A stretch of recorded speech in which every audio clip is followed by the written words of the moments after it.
Mhm.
Yeah, 5 minutes, guys, and let people come in, and we'll continue.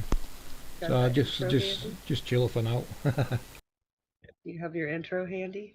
Mhm. No yeah, intro. 5 minutes, guys, and let people come in, and we'll continue.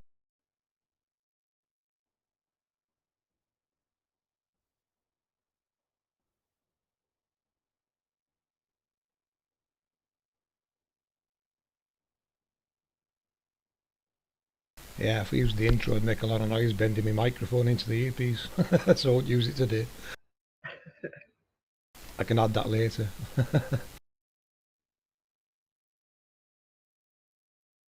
Mhm.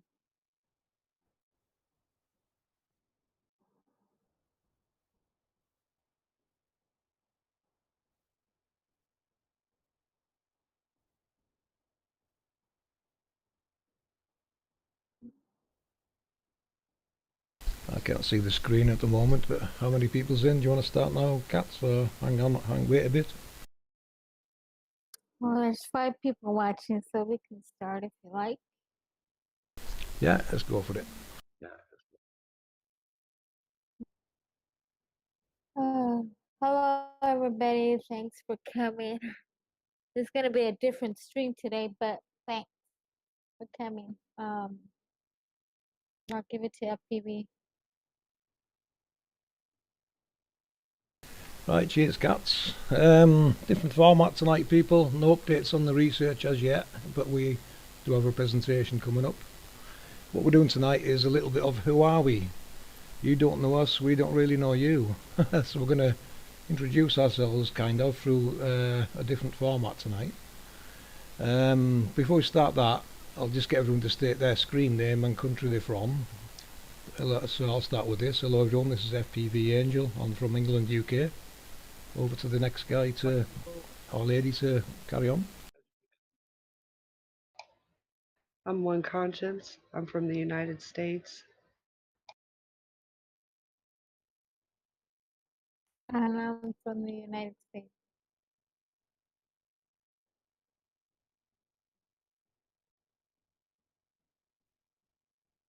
Over to you, Jumbo. You're muted, I think.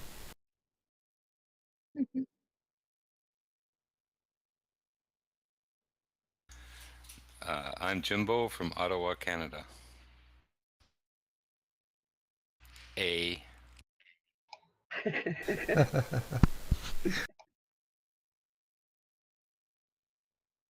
Okay. Right, for the record, the current date is May the 11th, 2018 on the Gregorian calendar. The Assyrian calendar is 6768, the Coptic calendar is 1734 to 1735, Vikram Samvat 2074 to 2075, the Byzantine calendar 7526 to 7527. I think we can all agree here that no one even knows our correct date, right? Because they are all over the place. Right, a little bit about us. We are not under any control of any agency. We're not told to do what to do by anyone. This is our own research. We will not be controlled. The truth as we find it is made into video updates. You either understand it or you don't. It isn't hard to follow, hopefully. You will find we're just ordinary everyday people whom got together in the search for truth. So a little bit about our research. With this research, you see, I found out very early on it was something very special. Because when you start looking into scriptures and such, you start to see a pattern of warnings for future generations. Not only that, but I could connect references to certain things in scripture to the Nazca Mandala. Just what had I discovered here?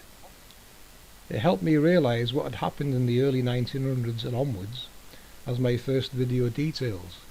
Now this video and research, when I was working to make it, I realised it came with certain preconditions. It had to be able to reference the workings of our world as scripturally accurate as possible, all scriptures and beliefs by the way, if possible, because you really have to look at everything. Add to that, it had to match real world data, which it does when using the map series produced using a clever algorithm to square the images back from a warped ball perspective. The resultant map is like an extended Mercator map, which the Mercator map has clearly been derived from. On top of all this research needed the right people working on it. We would be very naive to think there is no danger involved looking into this. This is not a game. It is because of this that I have kept as anonymous as possible and kept a low profile until the first video release. Before this release, I shared some of my research with people within the YouTube Flat Earth community, which didn't really work out. They either never seen the connections, it overwhelmed them and or their beliefs, or they realised the implications and backed off, which I can't blame them for. I also had to tell these fine people I research with there may be dangers and that they can walk away from it now if they so wish. This is a precondition. It would be unfair of me not to warn them. So you can see the people within this research team have their right to their privacy as much as possible, as far as I'm concerned. So what we're doing tonight is giving you a chance to learn a little bit more about us. We have no idea how many people have been following or even understanding our research, and our research which we present to the world as the truth as we find, decode or translate it. We don't know who is friend or foe, and that isn't just within this community, but the realm over. We have a very important presentation to do in the near future, and after that we really don't know what the future holds. So this is also a chance for us to convey our message, perhaps not just for the here and now, but for future generations to hear what we have to say, should it ever come to that. A message from the past that needs decoded in an unknown future, as we find ourselves doing today, it would seem, by all accounts. So what we've done, I've asked each of the people on the panel to ask each of us 5 questions each, plus a mystery question. What this means is we don't know we do know what the 5 of the questions are, and the reason I chose to do this is because with these questions I feel you will learn more about us, as the questions will invoke various emotions related to our research, which will give you a better idea of how we feel working on this. The mystery question is unknown to each of us. After this, people in the live chat can also ask questions they may have their minds if they so wish. This is our story, and in our research things can become very surreal, I can tell you. So we'll get on with the questions. So question number 1 from me to the rest of the panel would be, can you tell us a little bit about yourself? Now don't forget people, I'm not asking you to reveal personal information, just a little bit that you want people on YouTube to know about yourself. So question to Cats, can you tell us a little bit about yourself? Oh, not personal, right? Well, I'm an easygoing person. I'm a kind person. And I get along with everybody, really. Of course, we all know I live in the United States, in Arizona. Um, I just hope everybody likes me too, because you know sometimes you know things can happen. But either way, I'm a really great person to get along with everybody, and that's me. Final answer? Yeah. That's the short answer. You're very quiet to me, Cats. I don't know if it's me or your end, but you sound very Oh, quiet. okay. No, can you hear me? It might be my end. So that's question one answered for you, yes? Uh,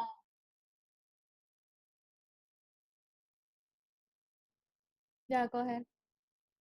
Yeah, hold on. Well, everyone mute until it's your turn for a question. So you can mute, Cats. You've answered, yeah? Um, there's another thing. I like sports. I play sports. I like hiking. I like camping. I like hunting. Uh,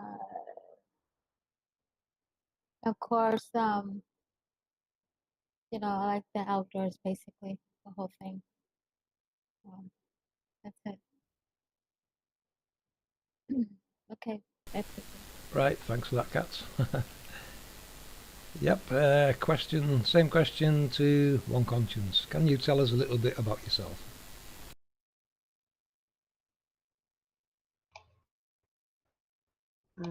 Yes, hello. I go by One Conscience. Like I said, I'm from the United States, Illinois specifically. I made this my screen name because I truly believe we are all one energy emitted from one source. I'm a passionate truth seeker, and I have dedicated all of my spare time to seeking this ultimate truth, researching it. I guess just try to make the world a better place. I like to be outside. I like outside things.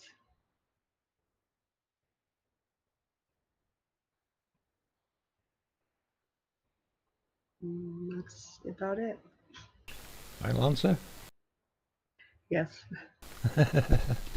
Right, thanks for that one. Same question to Dimbo. Can you tell us a little bit about yourself? Well, born in Ontario here, and always been into taking things apart and putting them back together and wanting to know how stuff works.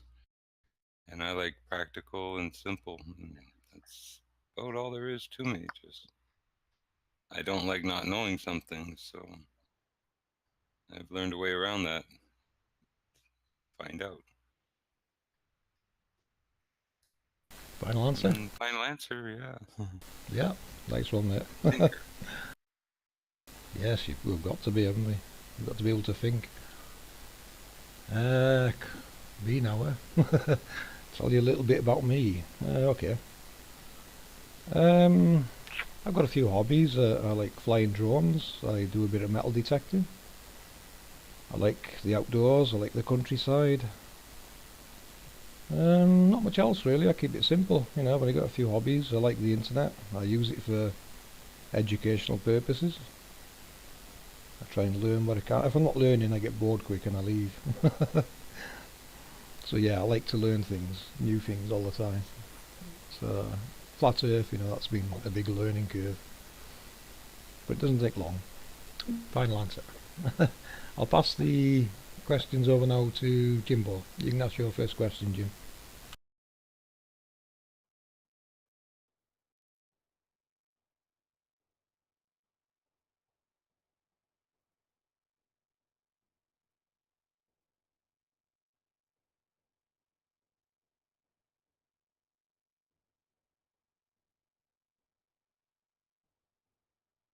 You might be muted, Jim. I don't hear you. Oh, um, My thing is mostly related to the study of, what we've been doing, how not necessarily just how it relates to Enoch and stuff, but knowing what we know through these studies, or, being pretty darn sure, if you had the choice of going one of two places, either above to visit the Rakia or the shield, the dome, or whatever you want to call it, or going below to see some of these machines below, which would you rather choose? The view from above or see what's down below?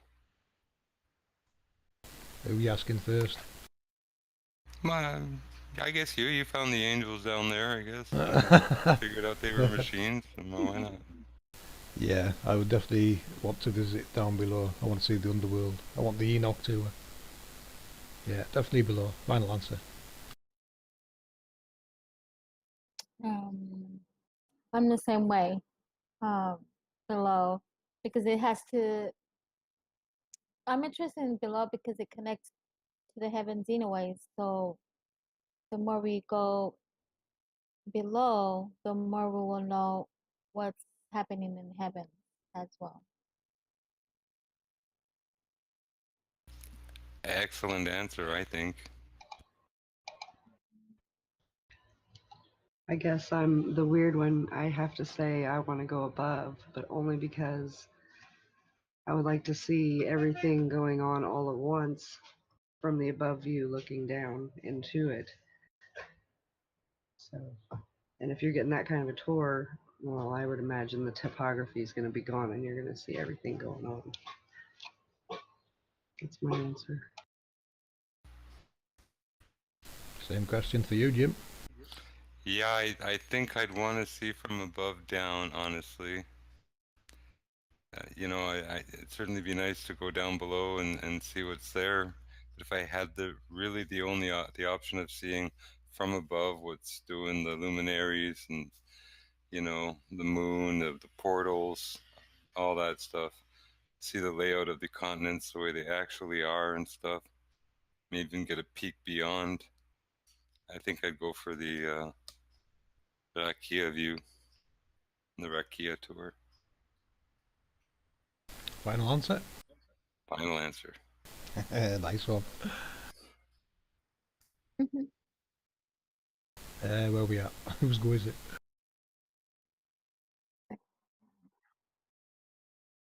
I think it's your first question, How Katz. long have you been working on this project?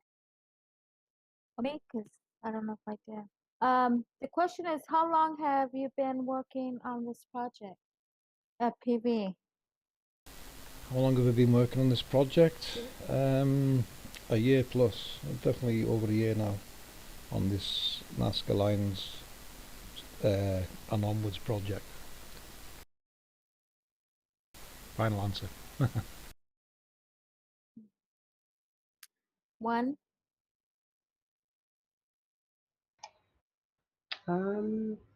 Good question. I'd have to say, what, 8 months, maybe? Since maybe fall last year. Jimbo. Hey, that's a tough one for me because it's almost like a sequential question. In the recent past, probably really actually only 3 years, like into the flat Earth and, well, whatever questions of at least terrestrially what's going on. Because I didn't care too much for the luminaries and stuff. I had this thing where they're lights. I mean, I don't get all worked up over lights. They're pretty and stuff. Um, People had this SWO and then that Rahu gonna terminate us all, or one of these other stars with its own planetary system coming to zap us all there. But it never happens, right? So for flat Earth, at least 3 years, but what preceded it really is a lifetime, and it's probably the same for everyone. But for me, when I was like 12 years old, I was reading, von Daniken and, the spaceships of Ezekiel and all kinds of stuff like that. I mean, it was in 2011 I found the giant shrimp, that 1,000-foot long lobster family creature that you could park a semi-trailer and back up into its head with it. It's just, I think in a sense, everyone's on the same path. It's just been from the time we're young, so covered over and masked with all this noise and interference that it keeps you off this path and the path towards, understanding we have a creator and this is his world, not ours, and stuff like that. But all the smoke and mirrors, just can't keep that fact from, being exposed, whether it's to one or many. But anyway, end of survey says end of what was the other word? Let's go. I'm done. Ring the bell. Final answer. Goes Final answer. Final answer. That's the one. Hey, can I just add something Okay, to that before we move on? Because you just reminded me of something, Jim. That Ezekiel's flying machines. Now, what that Mauro Biglino decoded from the Vatican, remember, he said he flew as if on a horse. So he wasn't in the sky, he was travelling along the ground on a vehicle, it is describing, which to them looked Or like like flying a because the hovercraft guy, almost. yeah, his legs weren't on the ground, he was travelling like on a horse, which he called flying. So they weren't up Yeah, in the sky. It makes sense he was in, riding on the rear of a cherubim. in Star Wars, they had these kind of hovercraft that just, instead of cars with wheels, they'd just hop in, they'd rock a bit, and then they could move forward or whatever. They were like magnetically repelled and just a few feet off the ground. But, I think these things, like even some planes can take off and use an air cushion between the ground and the bottom of the craft to, float on or to, you know, move over. So it could have been, able to travel along the ground suspended and go higher if it wanted to or needed to. Hard to say. Could have Final, been just one. final elaboration. Yeah. Or a machine that could pull apart and become many smaller units. Imagine like a big Sikorsky helicopter that could just unhook from one front to the and divide into two helicopters or something. I mean, we could actually make one that would work. No, I Tandem was just comparing chopper, it to what Ezekiel was trying to describe, but you just reminded me. People think they were flying in the sky. I don't think that was the case. I think they were just moving on the vehicle along the ground or along track Well, work, I should say. I have found in Egypt what looks like wings and eagles and stuff. They really are the cherubim with the four faces and the inward turning wings and stuff that are well depicted Ooh, I want to in see some of them. the. Yeah, I'll show you one. I forgot to Yeah, I'll keep that clip for it and later. post it. But yeah, juicy stuff. But yeah, every little Final thing coming elaboration. out. Winner survey What says, question? Okay, and What what's the question were word? we on? Yes. Who asked My that final question? answer. okay. Let me answer that question too for myself.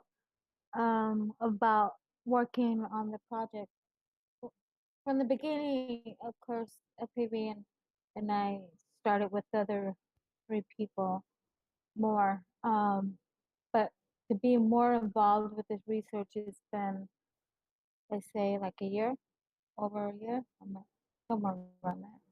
But started with FPV from the beginning, so which I'm happy. Yeah, I'm afraid I used to torture cats a bit, which was good really because she knew scripture and I didn't.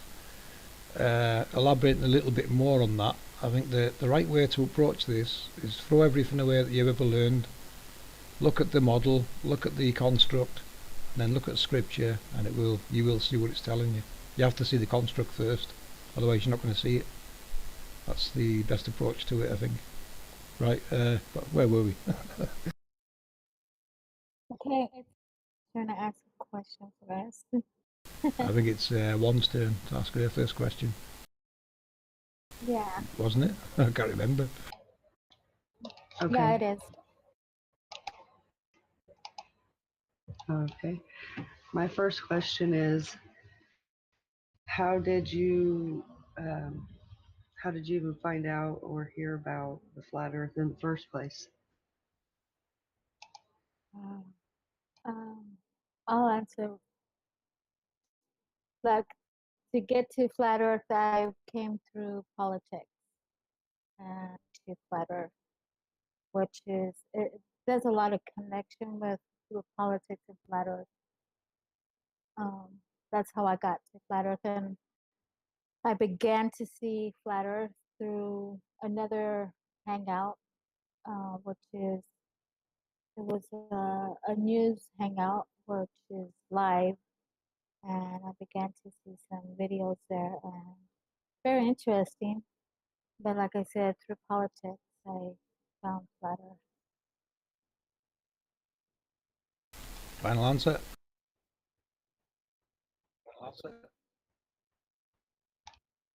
Mhm. Okay. FPV? Pretty much the same as cats. I've followed politics. I've followed politics for quite a while. Seen all the bad going on and could never work out what the hell's going on. Why are they always making these bad decisions, politicians? So you try and fathom that Yeah. out, and you're looking around the world, conspiracies. You're looking at everything, trying to translate what the hell is going on in the world.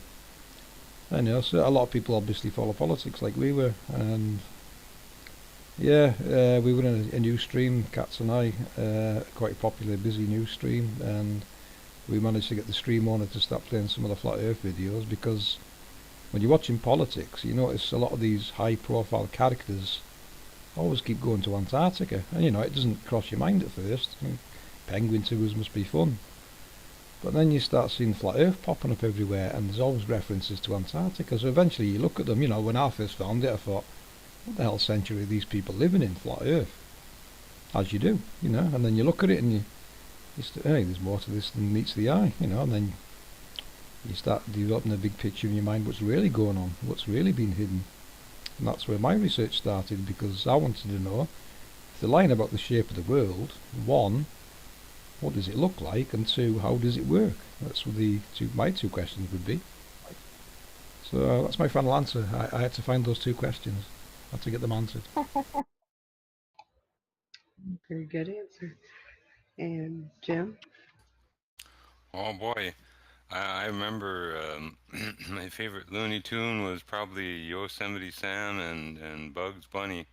Well, Bugs Bunny did one episode where Columbus was being commissioned by Ferdinand and Isabella to, sail the world, and they're having an argument because one is saying the world is round like a ball, and then, well, I guess it's Isabella grabs a mass or a hammer and smucks him on the head and makes his head flat.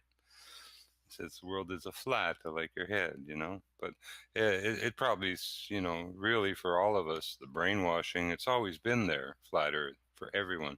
But for as far as this research and all this, modern times, up to date was probably Jaron. I was watching him for his moon critiques and other stuff. And eventually he turned into Well, I don't know if he turned into Globebusters or was on the show or whatever. Just anyway, Jaron was basically, kind of a ticket into it, sort of, through Globebusters first season. Final answer. All right. Final Thank answer. you. Okay. Um, if, does research contradict, hold on, contradict the mainstream and narrative? Who's the question for, Cats? Oh my gosh. Does contradict the mainstream narrative? Yeah, I think you've got your watch page open. You're going to have to mute it. Yeah, I think it's the question, does the research contradict the mainstream narrative? Yeah, I just asked who the question was for. Do you want to answer it first, Cats? Oh my gosh. It does. It does. Final answer. Yeah. Well, yeah, it's the final answer, I think.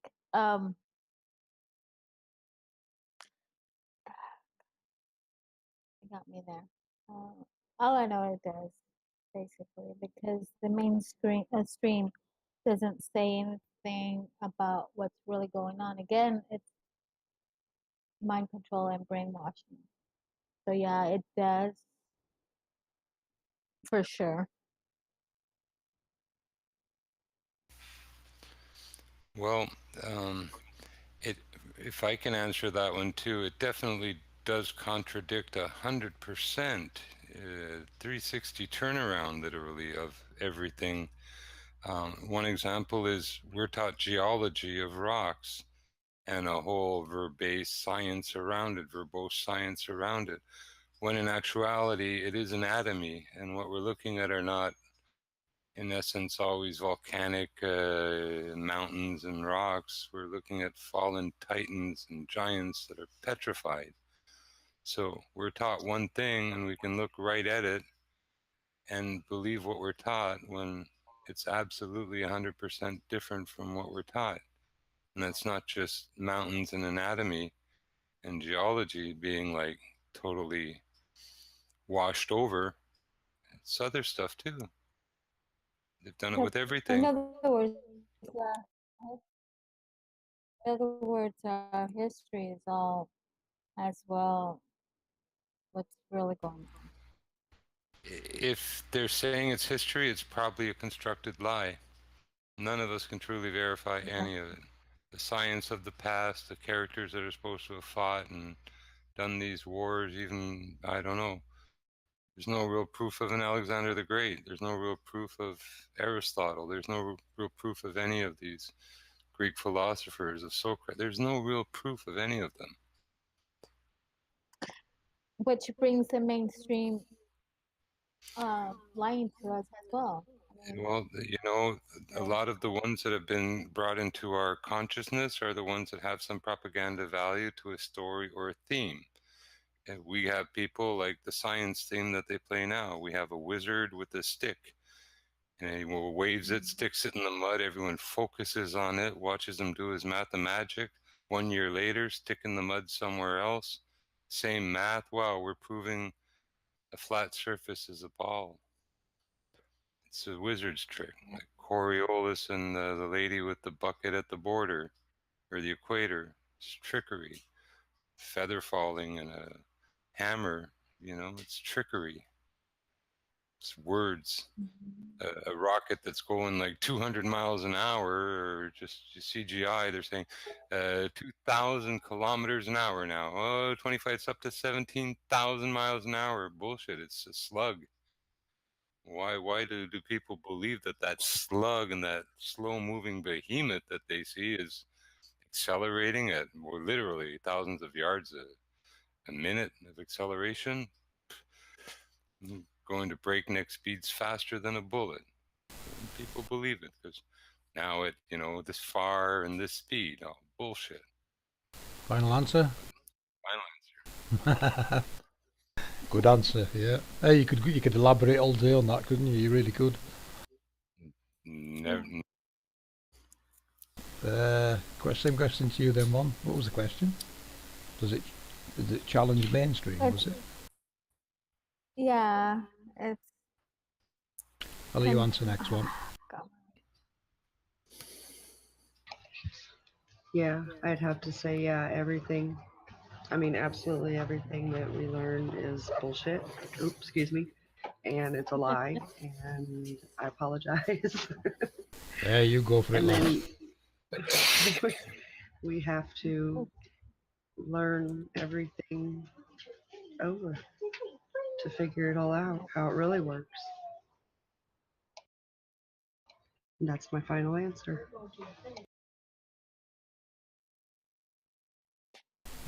My answer would be pretty much the same as the other people's. It challenges everything we've ever been taught: history, geography, geology, science. You could, like you said, you could go on and on. Yes, it's all been a big lie. Final answer. Yeah, we can't continue with the lies to the generations that are coming. We need to let them know the truth. And starting, now with flat Earth and other that we've been discovering as well, with the Well, the truth. maybe it's a good time just to hint to people that are listening there that, we're not Nostradamus group or nothing there, but with this Antiquary machine, give me a date and I can tell you when the next eclipse will be from that date or the one that preceded it. Any date in the future or the past, A 5-year-old could use this device to tell you every lunar eclipse and solar eclipse for the rest of your life. A 5-year-old could turn the handle on this device and give you precise dates and times for every eclipse upcoming. And we depend on NASA and one guru who mucks up everything and makes up nonsense about the complications of eclipses and all this bullshit. When a toy, a navigation tool in the hands of a 5-year-old could give you the dates for the next 1,000 years. It's just amazing where we are. We're nowhere. We should all be very ashamed. But, eat some shame, but move past it. Accept that, the moon, everything around us is mechanical. This device couldn't predict year after year, decade after decade in a cycle, all of these motions unless they were, predictably part of a machine. So Pre-programmed. Final answer? A few gears. Yeah, final answer. A few gears and a handle and knob to turn like an egg beater, and you can know where the moon and the sun, whatever's going to be anytime in the future and where it was in the past for eclipses or anything. Something's wrong with NASA. Something's wrong with us. Not for long, mate. Not for long. Final answer. Mm-hmm. So that's the round of the first questions there, was it? The second, well, the second, since the, I don't know who's next to ask the question. I think it's you, FPV. Mm-hmm. I think that was Kat's second question, wasn't it? Yeah, it was. It was that second question so far. I'm getting lost. That was the second question that it came from me. So Have you had your second one, Jim, and one? Jimbo and one, have you said your second questions yet? I have a simple one, so I might as well get this out for my second one. If you could go to Greenland to see the plate and where it's exposed and stuff, would you go? Oh yes, yeah. You couldn't stop me. Final answer, yes, I would go. I would. Yeah. Me too. Where's It'd be the nice boarding to gate? take a vacation. I just need a carry-on bag. Yep. Change of clothes. Let's go. I forgot my toothbrush. You can probably buy one there. It's fine. You had your second question one, yeah? I mean, you've said it, yeah? Your second question. Me? No. Oh, right, you go next and then it's mine then. Okay. The second question I have for everyone is, what was it specifically that you saw in this work, which it would have been in the beginning, to realize that it's the truth about our world versus the, so to speak, mainstream flat earth model? Tough question. Yeah, it was more of a build-up to it, this particular model. It was a build-up, so piecing together the pieces needed and the chance meeting with Series with his map was probably it for me when I realised the two were actually going to work together. Final answer.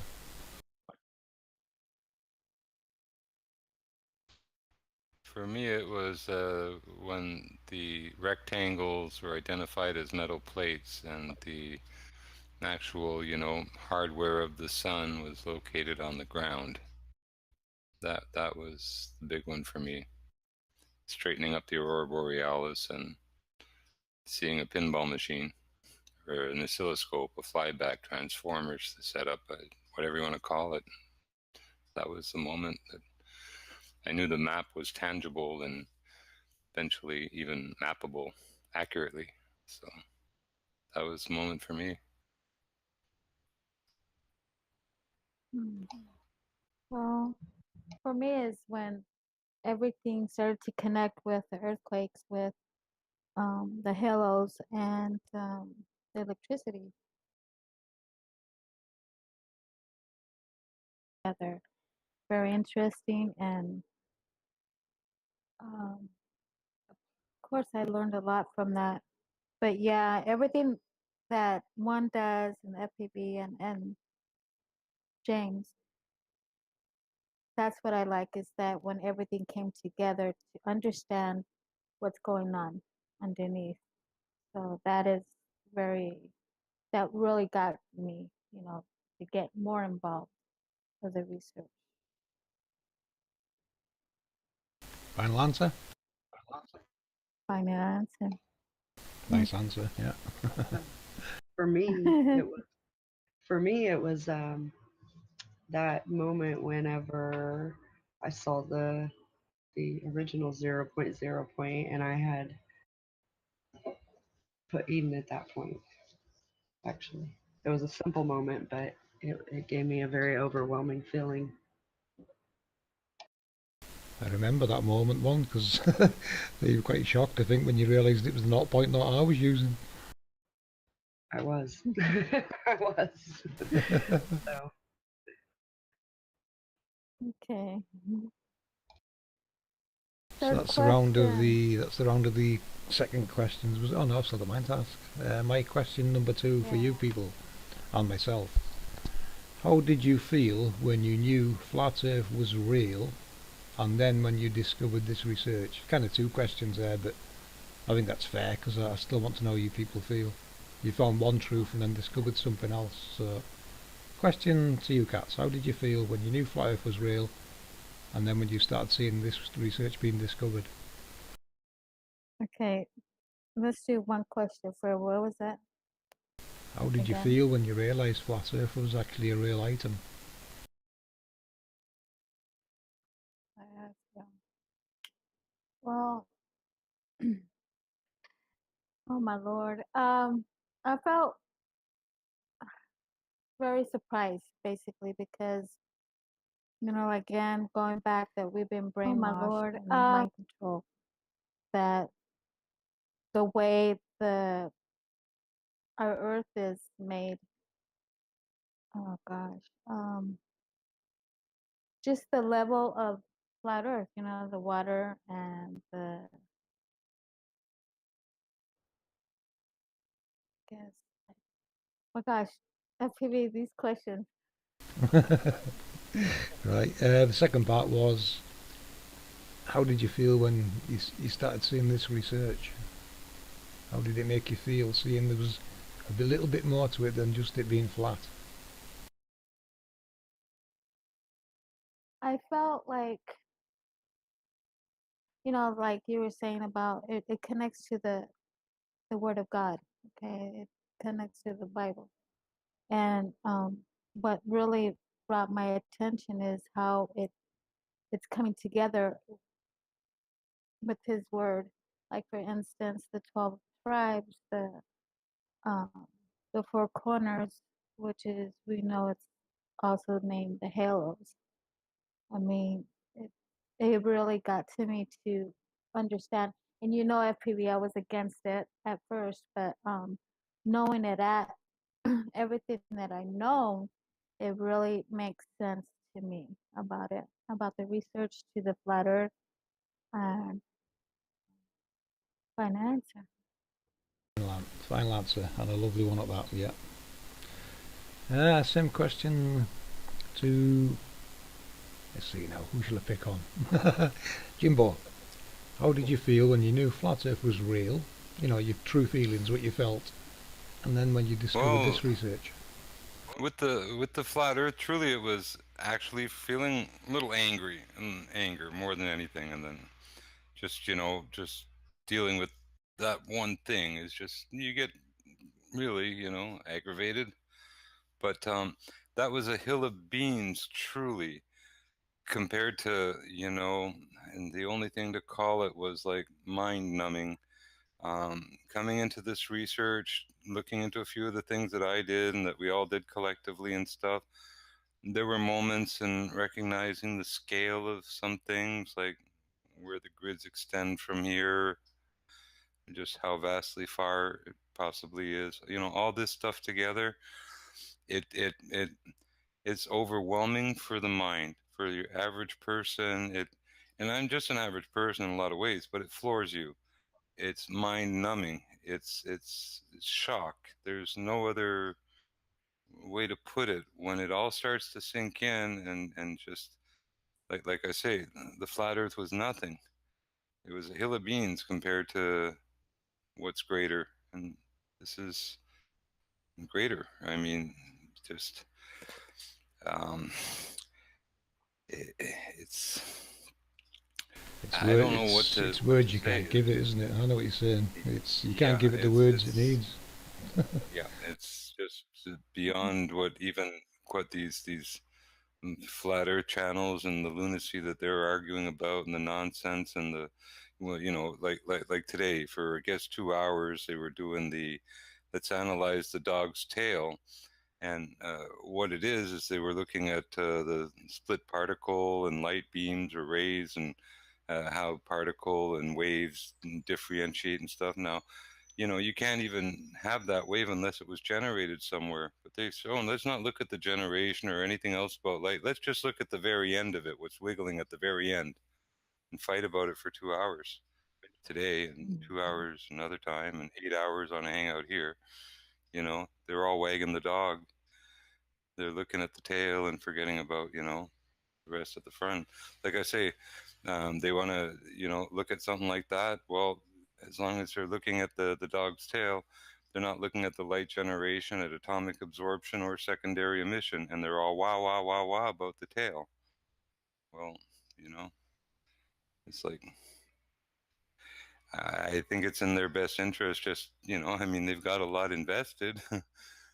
They have businesses, marketing and other stuff to, not lose on. And most of this so-called flat earth community that doesn't want any naysayers or critique, because, who would critique science or the value of it or an experiment?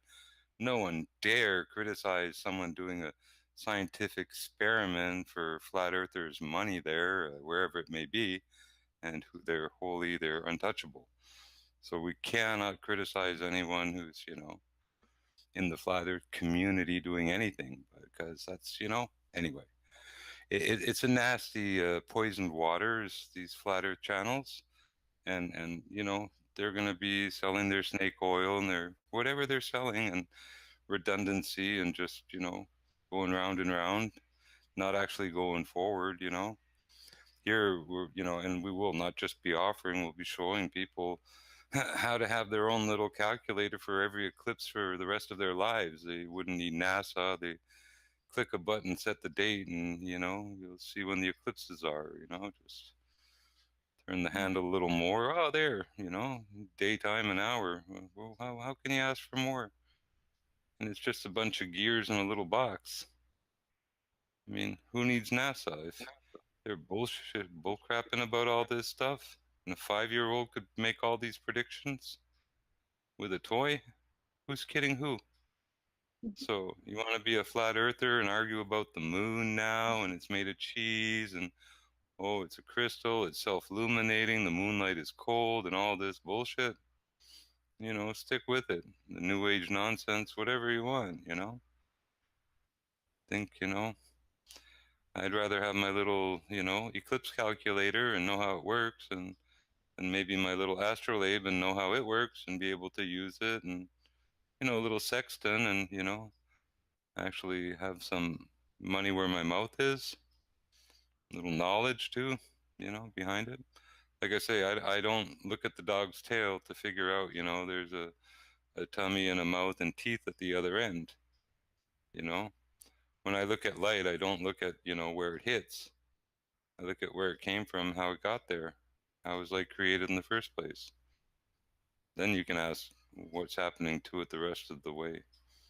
Wave energy. Anyway, I digress. Final answer. I'll answer. Nice one, Jim. Well elaborated. What was the question again?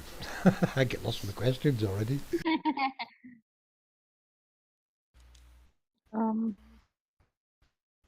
asked It was my the question number 2, wasn't it? So Jimbo's answered it. You answered it, Cats, have you? Or I can't remember who's answered now. Yeah, I think you answered it Is first. Yeah, you answered it. It must be your turn one, is it? Yeah, I think it's one's turn. My turn?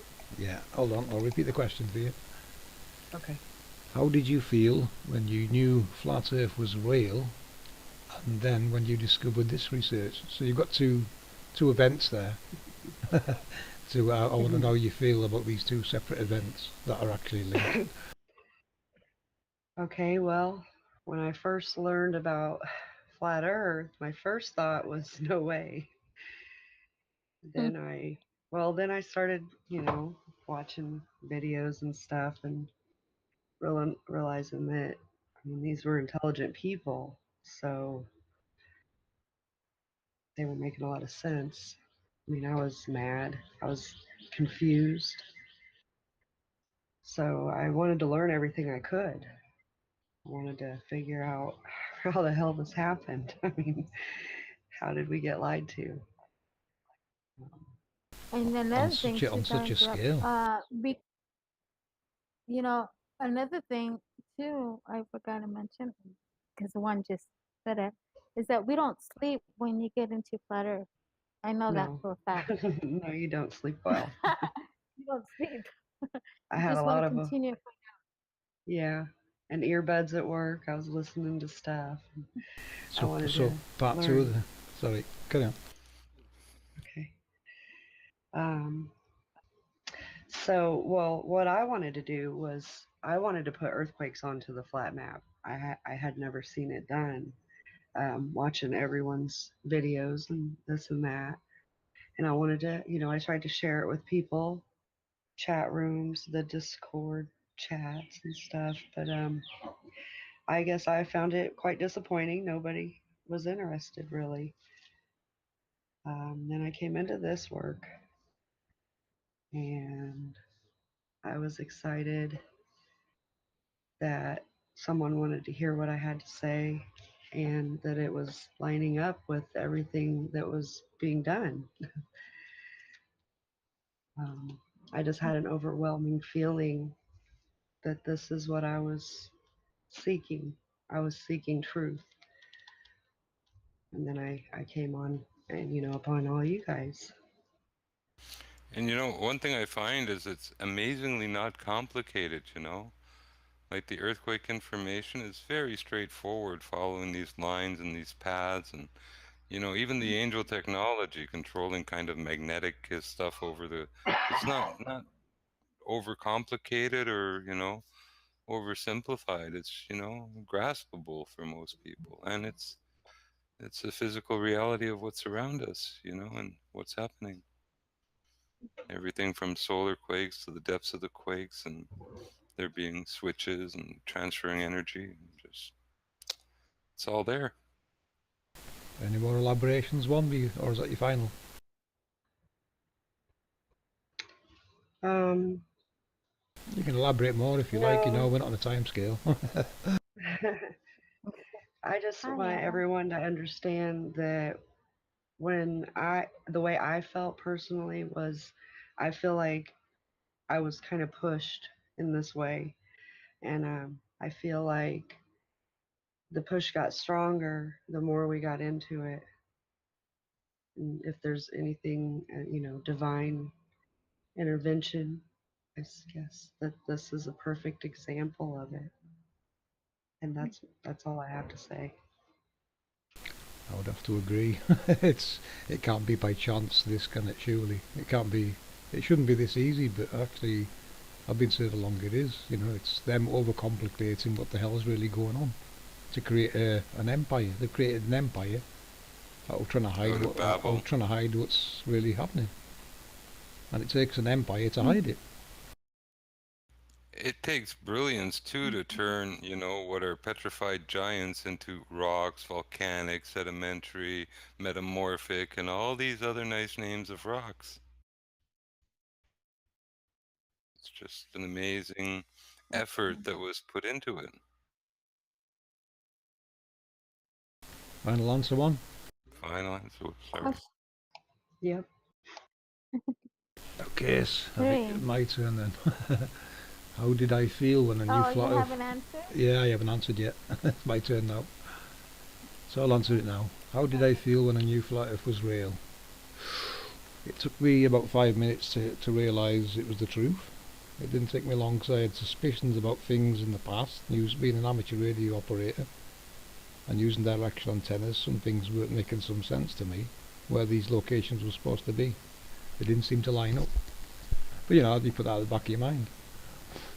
So yeah, when you found it was flat and you look and look more, you get angry, and then you think, well, we're gonna get past this now, So I hung around in the flat Earth community on YouTube for, I would say, over 2 years, and not using this account either. I've used two separate accounts in YouTube to look into flat Earth. This is my flat Earth account.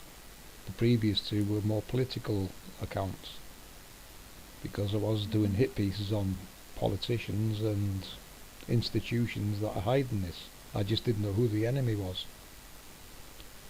You were fighting a faceless enemy, politically doing hit pieces, trying to make sense of what the hell was going on. So, yeah, I got angry, very angry. And then I realised who the enemy was. The globalists. The globalists are the enemy of humanity. Yeah. And then, when you discover this research, wow. I still can't give this the words it needs. I'm just speechless at what we're looking at. It overwhelms you. Jim was right. I think it'll affect you for life once you look into this and realise what you're looking at. It's going to change you for life. So yeah, when I discovered this research, I smiled. I really smiled, because I thought, wow, now I can see what's really going on. I've got a big piece of the big picture. And it's just progressed from there. It's got better and better. And teaming up with Jimbo and Lon, this research is unstoppable, guys. We see it all. We really do. We can see the big picture. We see what the politics is all about. We're looking at the political map is what we're displaying. That's what we're looking at. I can look at a sleeping giant and know where its heart is. That's my final answer for my question number 2. It's terrible. Okay, so now, did everybody put their second question? So we can go to the third. Yeah, that was the last of questions, number 2. So, third question. Who wants to start with the third question? I will. Okay, do you think there are other realms like ours? I will answer mine first. I really do believe there is. There's another realm. For sure. Like ours, I'm not sure, but there is realms. I think. I don't know how many, but there is. So that's my final answer.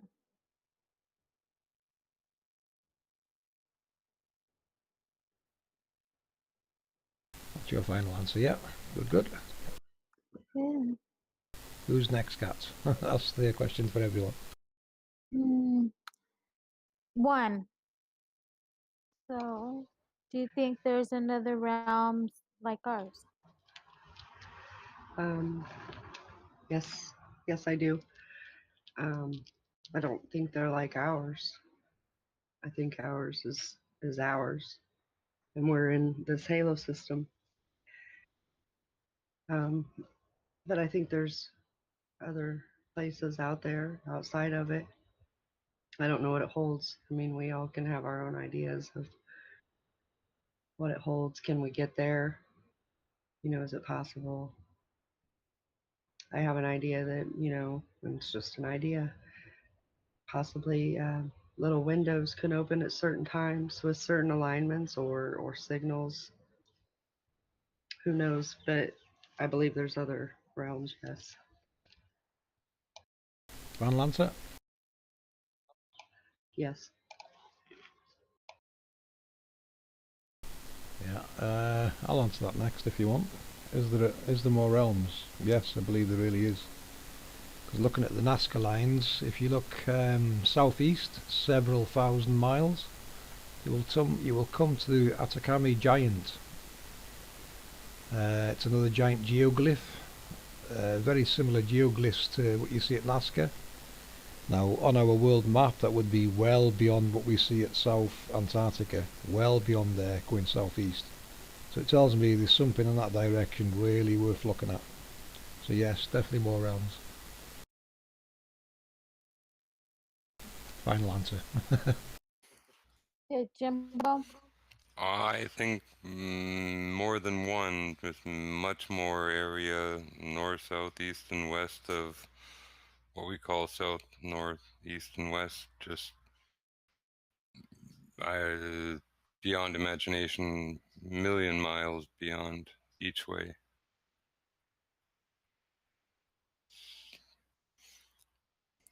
It's Is that big. final answer? Final answer is huge.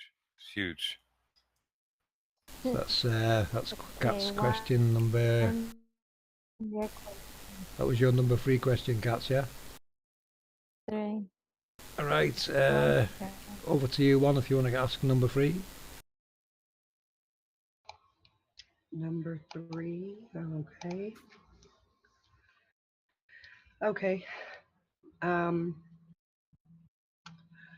What, if anything, subjects or information have you learned since doing all of this that maybe you didn't have any knowledge of before? Question to who? Well, let's start with you. Well, to be honest, I wouldn't say I had any knowledge before. You know, I didn't do well at school really. I didn't stick in. I wanted to just leave school and go and work and earn some pennies. So no, I wouldn't say I stuck in at school, which I think, same with scripture. I never looked at the Bible until I started looking at this. So I've learnt a lot more in the last year than I've probably learned in a lifetime. A hell of a lot more about how things work, what's here and possibly beyond. Science, every subject we've looked at. Yeah, I've learnt a little bit more of everything, and that's a hell of a lot in the space of a year, compared to what I learned at school. You would never learn any of this at school. It'd be impossible to teach it all at school, I think, which is a shame. We should all be taught this, the truth, and how things really work. So yeah, final answer. Okay. Can I answer my question now? Of course you can. I've learned everything. I mean, literally everything. I've learned from chemistry to, alchemy to astrology to geology to, you know, that's all I have to say really. I mean, it's everything. I've learned everything as well. The thing I learned in school was how to get bullied, and how to dress well, and stuff like that. So I agree. I wish we could all learn this in schools. Wow, My that would final be answer. that would be an amazing subject at school, wouldn't it? World Mhm. mechanics. Yeah, sign me up. Okay. I learned a lot, a lot, a lot. I got more knowledge. It's very interesting how we come together to learn more of this research about flat Earth. My knowledge I want to give to those children that are behind us so they won't be mind controlled or brainwashed. Knowledge that we're having right now, the same experience that we're having at this moment. I think we're up, it's up to us to show them the truth and get that knowledge, because without the knowledge, we're lost, right? So that's what I would love to do, because I got it through research, through Flat Earth, and I would like to rub it to the children, give it to them, so they can grow up knowing the truth and not the lies of our government. Final answer. Final answer. Nice one, Cats. Same question to you, Jim, from one. Well, if I learned anything, it's all important, of course, and that pretty well everything that I thought I knew before was a lie. But, the actual fact of how mechanical the structure and how physical a domain that we live in, proof being in that the moon is so predictable, the eclipse is so predictable, the planets, the alignments, so predictable, not just month after month, but decade after decade, millennium after millennium. If in 1,000 years a cheap plastic antiquary device is found by someone and they crank the handle to a date and they'll have the, eclipses for their time. Same machine. It's so Beautiful, isn't it, mechanical Jim? that a single machine can record its motions forever. It couldn't be possible if we were hurling through space. Big realization, isn't it? It's big. We're stationary. We're on a machine. What we're seeing is synchronized gears and motions and regular. It's an engine. It's the actions of an engine that we're seeing the result of. The motions. So I guess you learned a lot then. Yeah, we're not moving. There was no Big Bang. Even as a notion, it should be ridiculized because it is a ridiculous notion. I think the Big Bang, Explosions Jim. destroy things. They don't create things. I think the Big Bang was probably when they put it in gear and started it up. Yeah, well, I mean, I know if I need to build a house, I don't put a bunch of dynamite around, blow it up, and poof, out of the smoke and blast, I have a house I can move into. I have a hole in the ground. So Big Bangs, they don't create, they destroy. Final answer? The myth, final answer. A good one at that. Has that all been answered or anyone to go? It's I think that's all the question threes of one answered, yeah? So we'll jump to mine next then. My question three, it's pretty much similar to what one asked you. My question three was, what have you learnt since then compared to what we've been taught? I think I'm going to change that question because one can have just asked that. So I'm going to change that to something else, just to put you on the spot a little bit. What can I ask you? I'll tell you what, I'll pass it to Jimbo. And you can ask his three. You can ask his question three while I try and think of what to change mine to, because I don't want us answering the same questions. Over to you, Jim. My question three is a little light question, I guess, too, but instead of the view from above or below, if you could go in any cardinal direction, north, east, west, or south, to a new area, if there was one, hypothetically, which way would you go? East, west, north, or south? Now, remember, there's a Norwegian sailor who wrote about there being giants to the north, short people to the south, in these tales of hyperborea, I guess, hyperbolia. And now, if you imagined us in the center with these other realms being outside where I'm saying the north of north is and the south of south is, then in that context, which way would you rather go? To where there might be giants, shorter, smaller people? To the west, we know there were possibly giant cannibals, so I might rule out the west, or east, I'll stay in the middle. Choices. I think practically I'd go where the smaller people to beat up were, like the military. I'd go south if the legend was that it's easier to beat up midgets. I would have said west until you said there's cannibal giants over there. Yeah, they don't even care about women there. They're that weird. Now I think I'll say east. Stay away from those guys. I would say south, and I want to wander south. Final answer, south. Yeah, me too. But I'll stay in the middle too, though. Yeah, we'll meet back in the middle, don't worry. Yeah, I go south or east. I'd avoid the it's west and the north. it's like that. It's like that. Which way do you go? You know, Well, so if I'm right, like I yeah. suspect, and the north is the home of, the ascension to the Creator's home, it's probably well Mm-hmm. guarded, and you'd probably have to be a really special person to go knocking around the doors there. Hey, Hey, hey, God that's home. hey, that's cheating. I would have said north then. Yeah, well, I wouldn't go there without an invitation from, the host, just out of Yeah. courtesy, if you're not invited somewhere, you don't go. Maybe we are invited, but I don't know. But this is our home for now, and if that was our home, we'd be there, right? And, I think that's the the way I see giant bouncer would let you know if you're welcome or not. it. Hmm.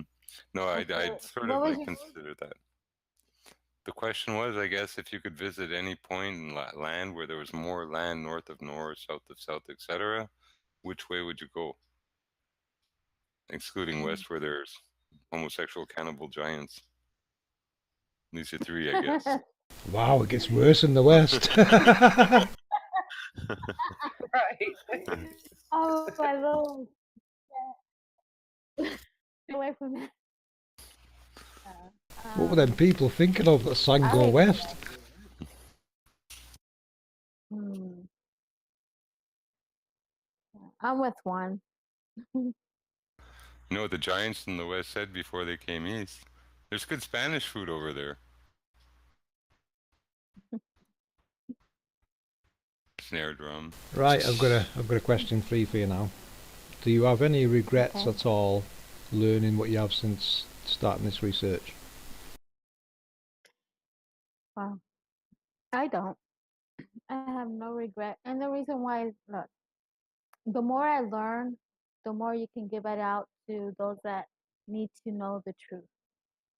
So if the for me, for the research has a lot to do for me, um, because I would like to rub it to not rub it, but give that info to those that need to wake up. Final answer? Yeah, find my answer. Question to you one. Any regrets? No, can't have regrets when, like I said, you're pushed to do something and you find it for whatever reason, and it's such an odd scenario. Can't regret the truth. Final answer? Yep, that's my final answer. Nice. Jimbo, any regrets, mate, since starting this research? Not really. There are things that I regret that I learned in chemistry, and I really regret, I wish I'd never learned them, and I can't unlearn them. But in this, no, there's nothing I regret. But certainly there's stuff I wish I never learned in chemistry. Absolutely. And it's not even drug related or anything. It's just You had me biology thinking and there, like. biochemistry and stuff, and I don't talk about it. But yeah, I wish I'd never learned. But that's in this, nothing I regret. Well, I Final answer? regret learning the fault in the one, What was that, Kat? but I the lies of the government because you know you've been fooled. Yeah. Well, in reality, we are the government, and they are a pseudo government. We've allowed them to take away and give to us a false impression that they rule us by our consent. And that's not the way it Hmm. is. We give them permission to do some stuff. We're the government. They work for us. And that's what people have been taught not to know, not to understand. Hmm.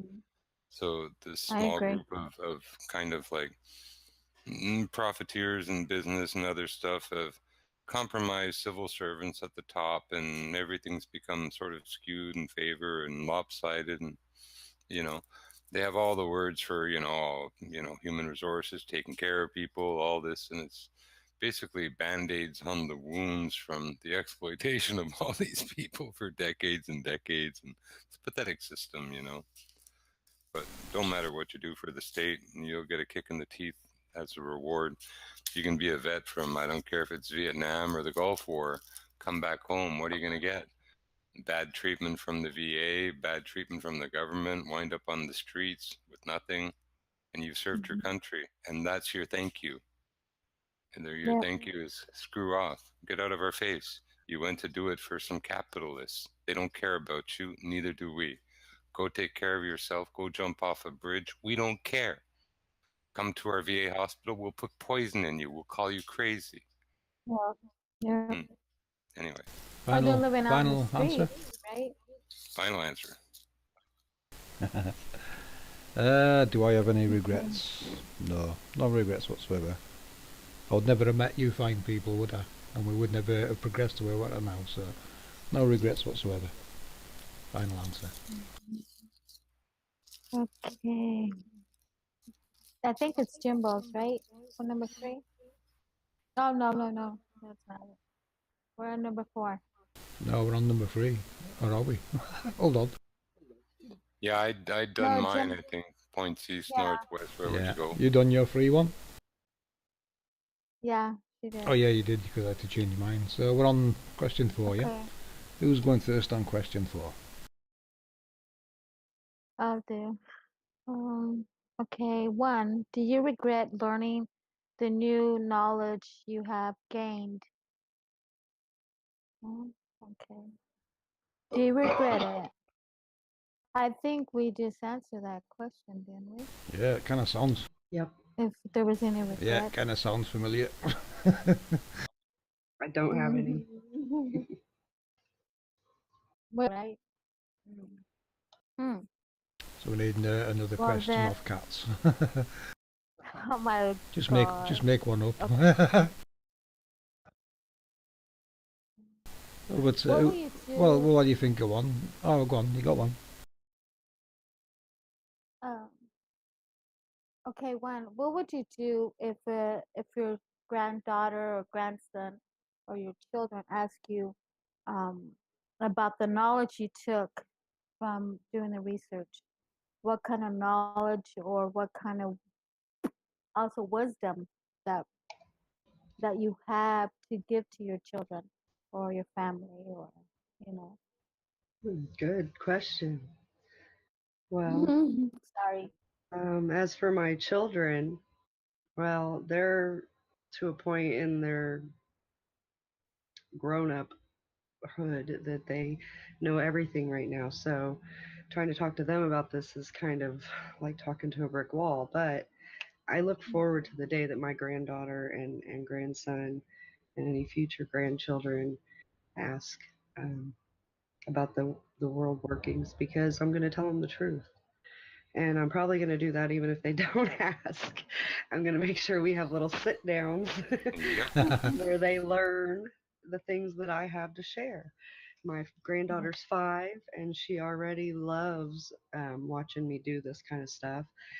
She says, "Oh, you're doing the research," and she has her own little map, and she'll draw on it. And, it's I cute. have a flat earth glober breakfast, and you take a bowl, put it upside down on the table, pour the milk, the cornflakes, and sugar and everything on the bottom of the bowl, and give the spoon to the glober.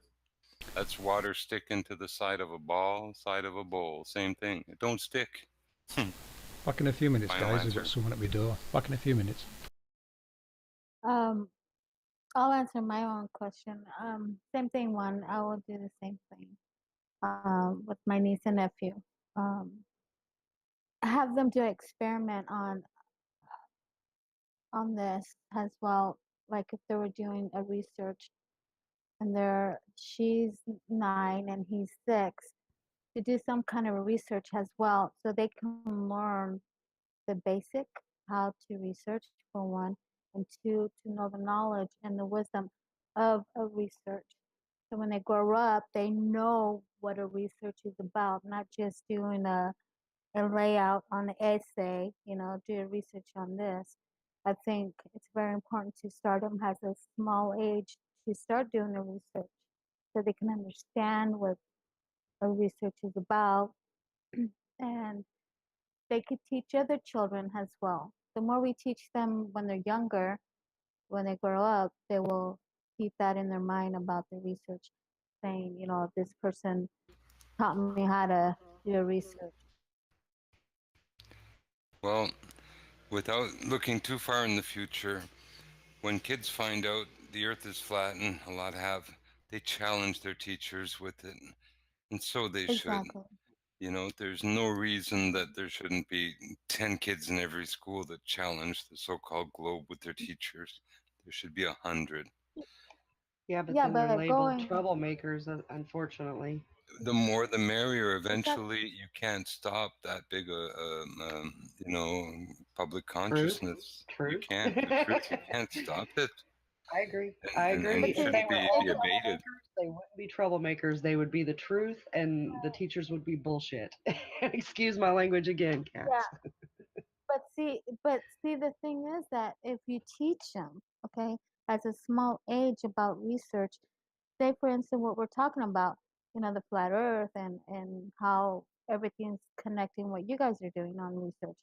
I think we're responsible to teach them their research because if they go to school and say a teacher says, well, we live in a spinning ball, and our grandchildren can say, no, we're not.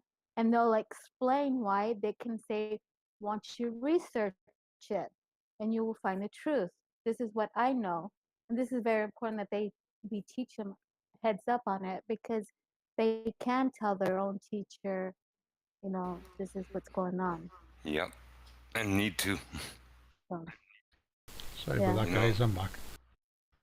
In this world, you stand for something or you live for nothing. Final answer? Well, that's me. I don't know about you guys, but I will teach my niece and nephew that, about the research. It's very What was the important for them question in the again? research because it's not just them to teach others mainly. I forgot the question. We're just talking about. I just said that out of the blue. I didn't write. I forgot what was the question.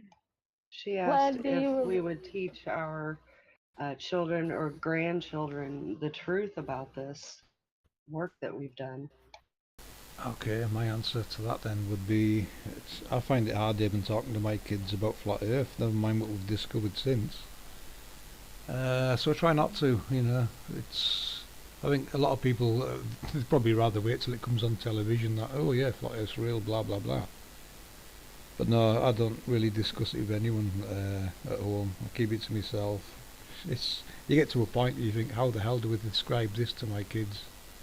How the hell do I tell them about this? Well, That's what I got to. I prefer the mass approach where the group psychology is a very powerful tool where when you're working like family like that, it's more individual.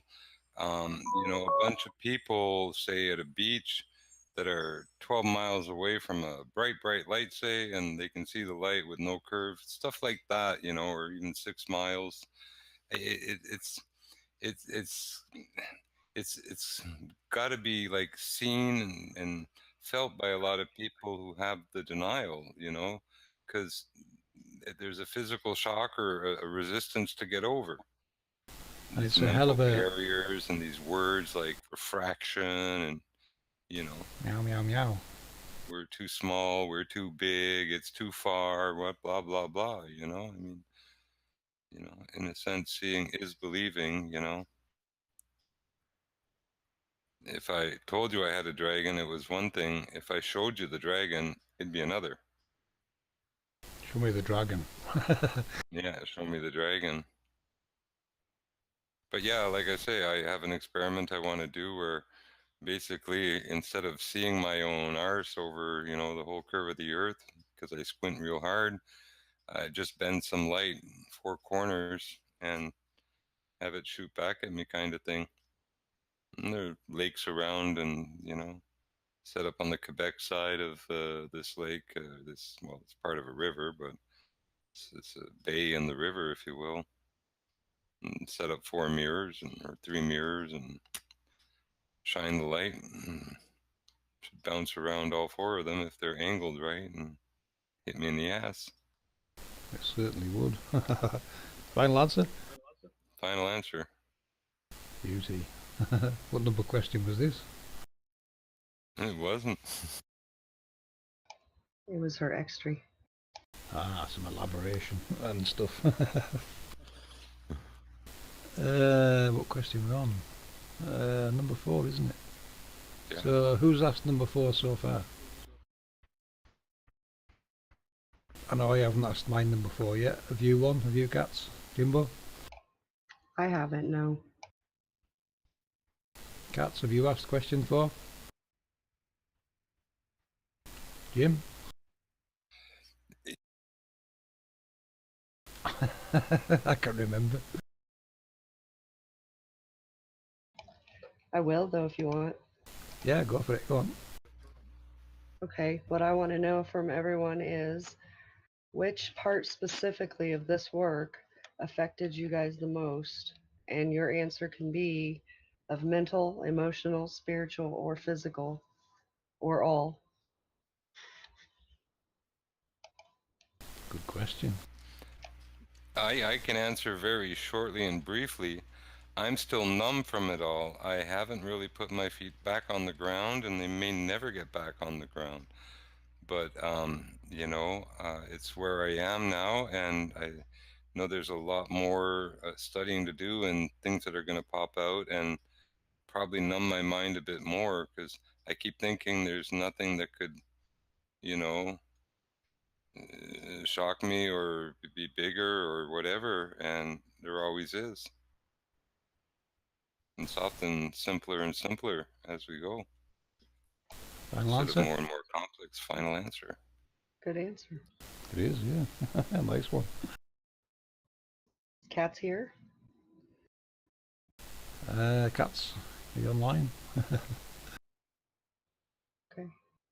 We'll go ahead, FPV. What was the question again?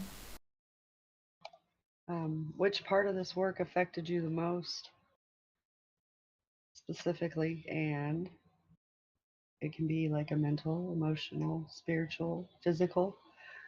How are you affected by it? The first thing would be the Nazca Mandala, when I realised what it actually represented and what it fitted with, and scriptural descriptions that actually relate to it. That was quite a shock. And I thought, wow, what am I looking at? Is this for real? And it just got worse and worse. Like I said at the start, it becomes very surreal what you're looking at. You think, is this what I'm really looking at? Yeah, that's a shock. And then other things, you discover things, and Jimbo discovered things, and I thought I'd seen everything when I looked at the Nazca lines, and then, you guys are popping up with your information and surprises and giants and how things work and all kinds of stuff going on. Yeah, it's just been one constant shock after another, but I kind of switch off. I put it all aside. I don't stop to marvel at it, so to say. I know it's an amazing creation, it really is, but I can't let myself stop to absorb it and marvel at it. Not yet. Not till the end. I've got to see it out to an end. I know if I stop, I'll probably get lost. So no, it's all about research. I've got to keep pushing it forward to an end, to a model. We want to see, we know how it works.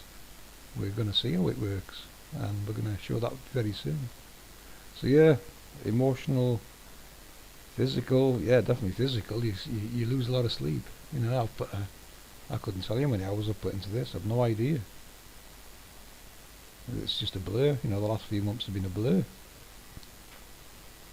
So yeah, hard to say. Some of them I can't answer just yet. Not till the end. So there's still surprises to come, I think. That's my final answer. Very good answer. Very good. Is Cat's back? Ah. What was the question I'm sorry. It's okay. The question is, what part of this work specifically affected you? And it can be a mental, emotional, spiritual, or physical effect. Mm. Wow. I'm not sure. Honestly, I don't. I'm not sure. Mental. It. I don't know. That's a hard question for me, honestly. I'll pass it. Mm. I know at the start, Cats, when I was mentioning scripture relating to it to you, you were shocked. I know you were shocked, and you didn't want to believe it. Oh yeah, I And didn't want to then believe I it just kept because giving you different references to it. yeah, I denied it so many times with FPV and until it got to me until I started seeing connecting with the what he was saying. But yes, I was against it and I disagreed a lot with him. It took me a while, for sure. So spirituality is it took me a long time, basically. Final answer? Finance. Nice one. Mm-hmm.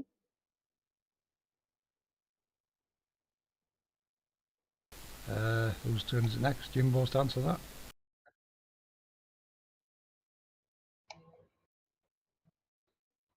Okay, could you repeat the question? What specifically affected you with this work? And it can Mm. be mental, physical, spiritual, emotional.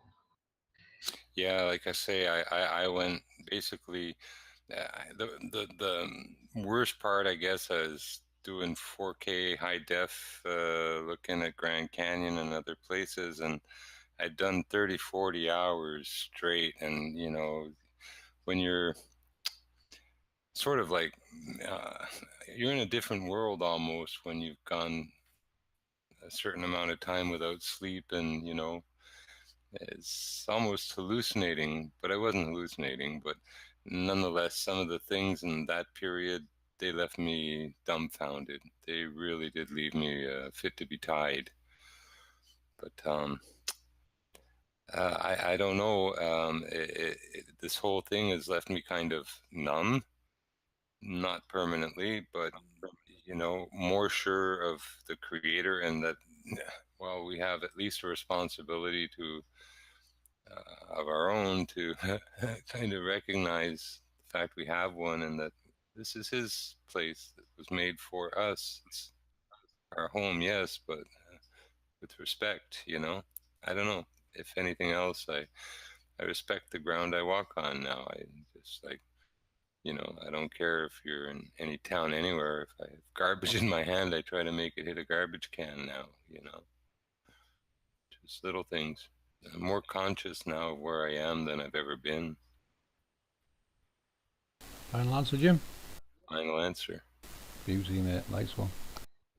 Very good. That's the end of your question number 4, is it one, yeah? Yes, it is. Okie dokie. I'll ask my question number 4 then. Can you tell us about any of the exciting moments you've had during this research? What was the exciting moments for you, you know? You've got hold of something and you've gone after it and you've found it. Tell us about those kind of moments. Question to 1. To me first, okay. Let's see. Well, the very first exciting moment was being asked to join the team. That was pretty exciting. I felt privileged, so thank you. You're Then of welcome. course I then of course I mentioned already the Eden moment where I had used Google Earth coordinates using the Bible verses as coordinates and placed Eden, you know, southwest of Africa, and then discovered that you put your 0.0 right there. That was pretty exciting. that was kind of what got it going. Quake paths, placing them all on the map, and they were just hitting along the grid. That got me rolling in that direction. Then we turned around and straightened things out. That was definitely, I didn't have a lot of words at that point. Yeah, I remember that. Let's straighten this mess out. Yeah, we started with the Aurora Borealis, I think, one day, and then it just was like, okay, we have to straighten out everything. And it was, It was, wasn't it? yeah.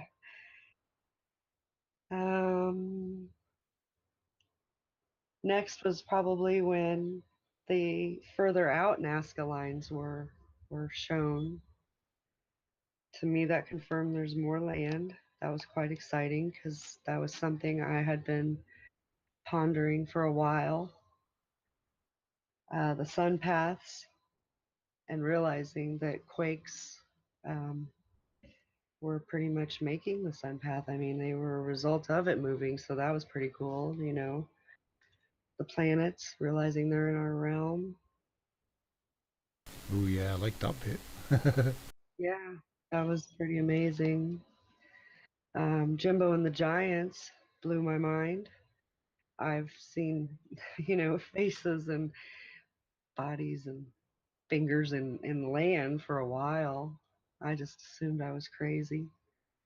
But I'm glad that someone else, also points it out and sees it. So now we know. We know that we're living in a land that used to be giants. Final And answer the one? Oh, last, sorry. and the one more thing that we're not even done with yet is the Anacatherian mechanism. Surprise So I after won't go too much. surprise then. Yeah, I won't go into that one, but that one will be coming up right along. So Yeah, it's really an amazing thing. Very few like tops, like gears, with specific number of teeth, can position the sun and the moon at any time, now in the future, and predict the eclipses literally to the minute, the length of them. Well, works. It's just a simple device. It's so mechanical and simple. I mean, if we were actually hurling around and following all these gravitational dynamics and all this nonsense,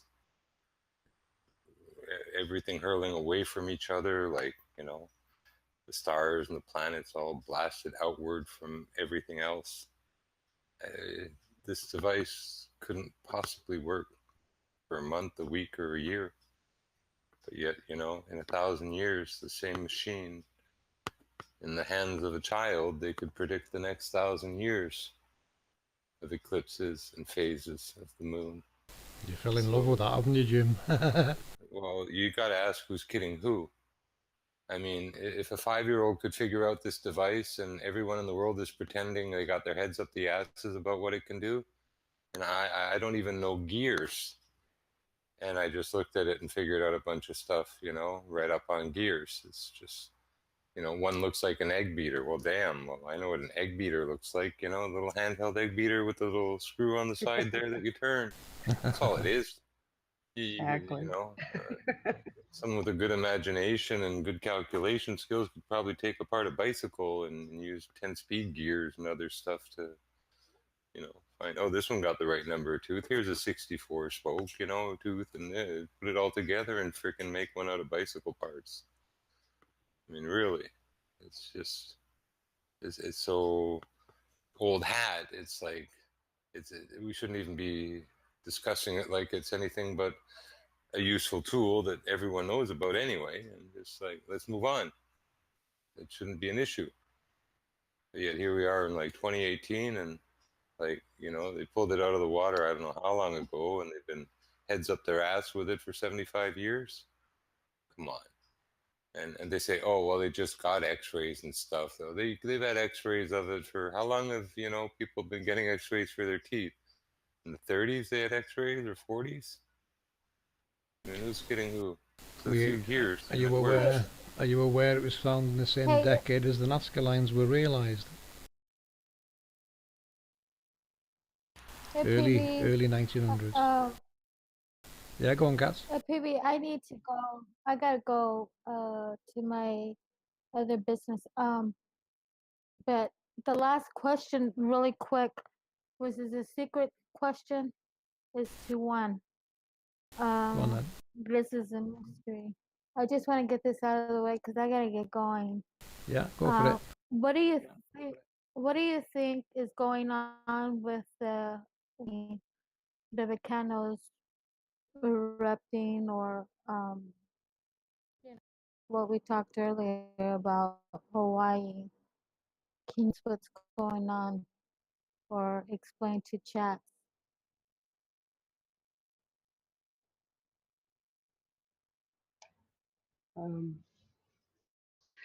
Okay. Well, I mean, it's a natural process, or man could be replicating these signals.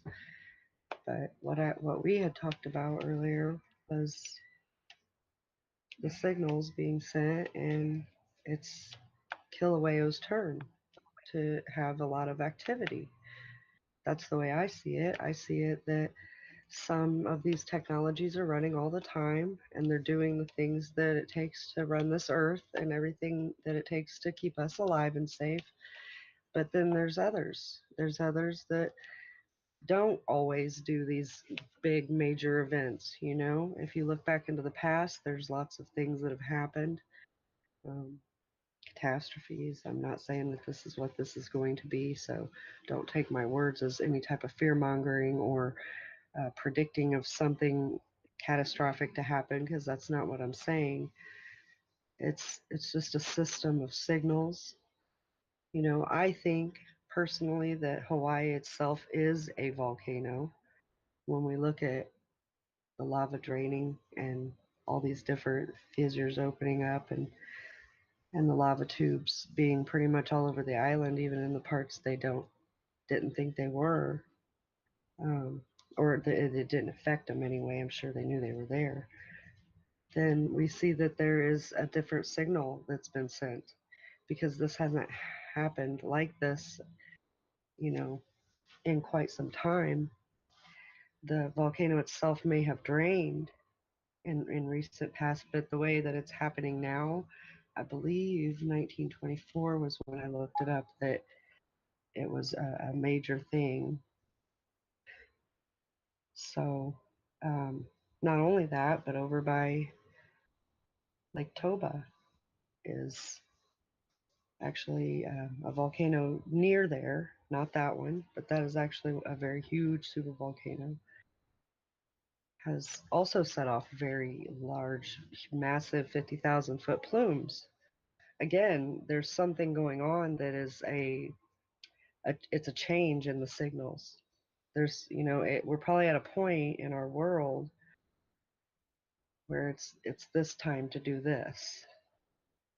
I guess that's what I think. That's how I see it. Final answer one? Yeah, yeah. There is an odd thing about the volcano tubes and their draining. They're actually very narrow. They put out a lot of lava, like at Hawaii.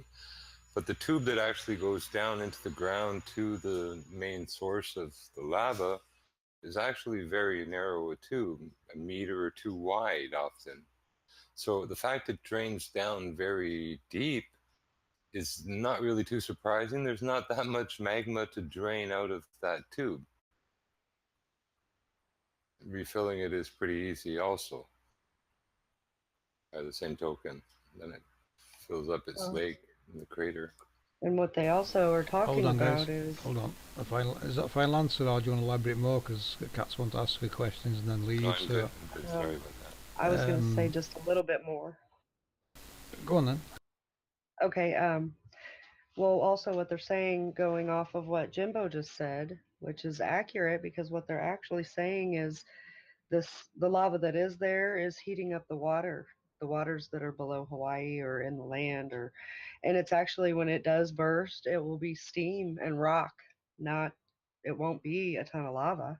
It's going to be steam and rock and earth. So, yeah, what he said is accurate. It's There's not a ton of magma, but the pressure, and it's going to heat the waters. It's going to cause steam. It's going to Yeah, cause pressure, and then it'll blow. yeah, blow from below, because the tube and Exactly. everything around it is pretty solid. If you find a weak spot somewhere, like a car tire, the inflation valve, there's extra rubber at the base and stuff, and it comes up where you put the air. It's sort of like that, you know. Down below and off to the side is where it'll probably blow if it does under the water. And on volcanoes, yeah, there's more to it than just Hawaii. Like one showed us the equator is just full of volcanoes. That was a surprise for me. You know, you look at the mimic maps there and it shows you all this heat across the equator. What they call the ring of fire, I suppose. It's just the line of fire. It's a straight line, basically.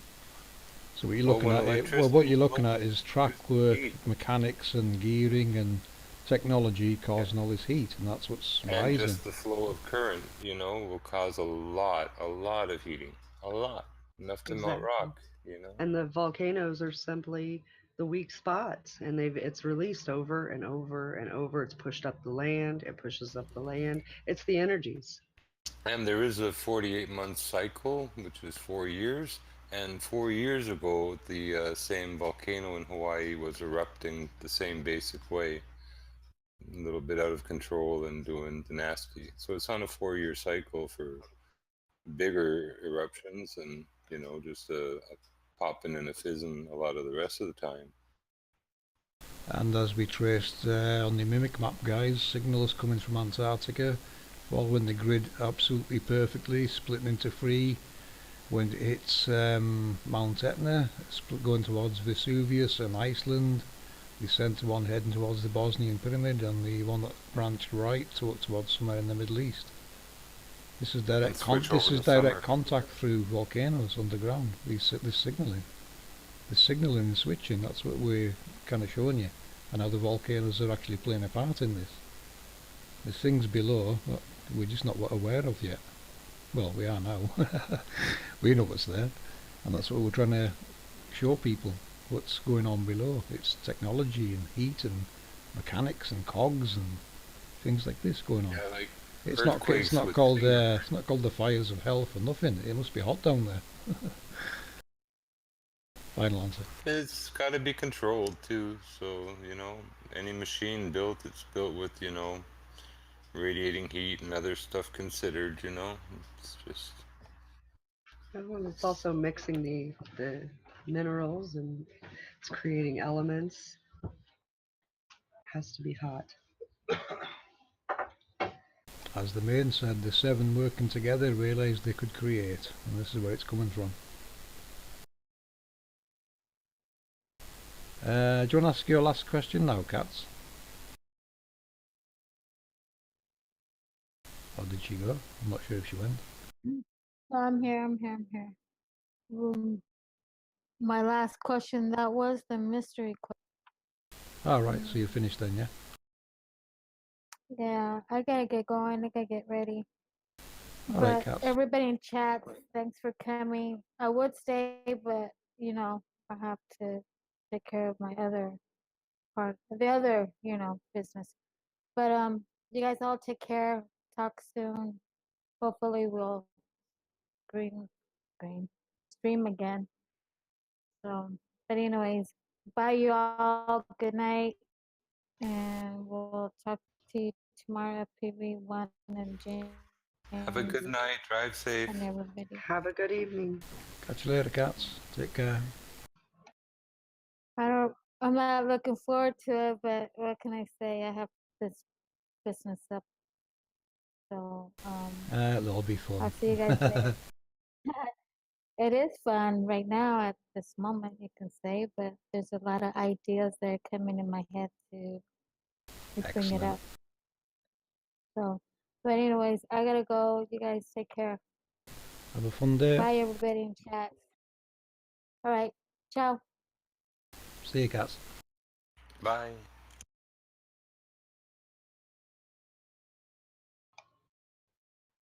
Okay. Okay, we're on question number 5 now, yeah? Or was it 4? You guys said you're number 4, yeah? Yeah, I think I've done my 4. Maybe not. If you got a Should I do question my 4, 4? I yeah, did if you've my got a 4. 4, yeah. Just you left then, Jim.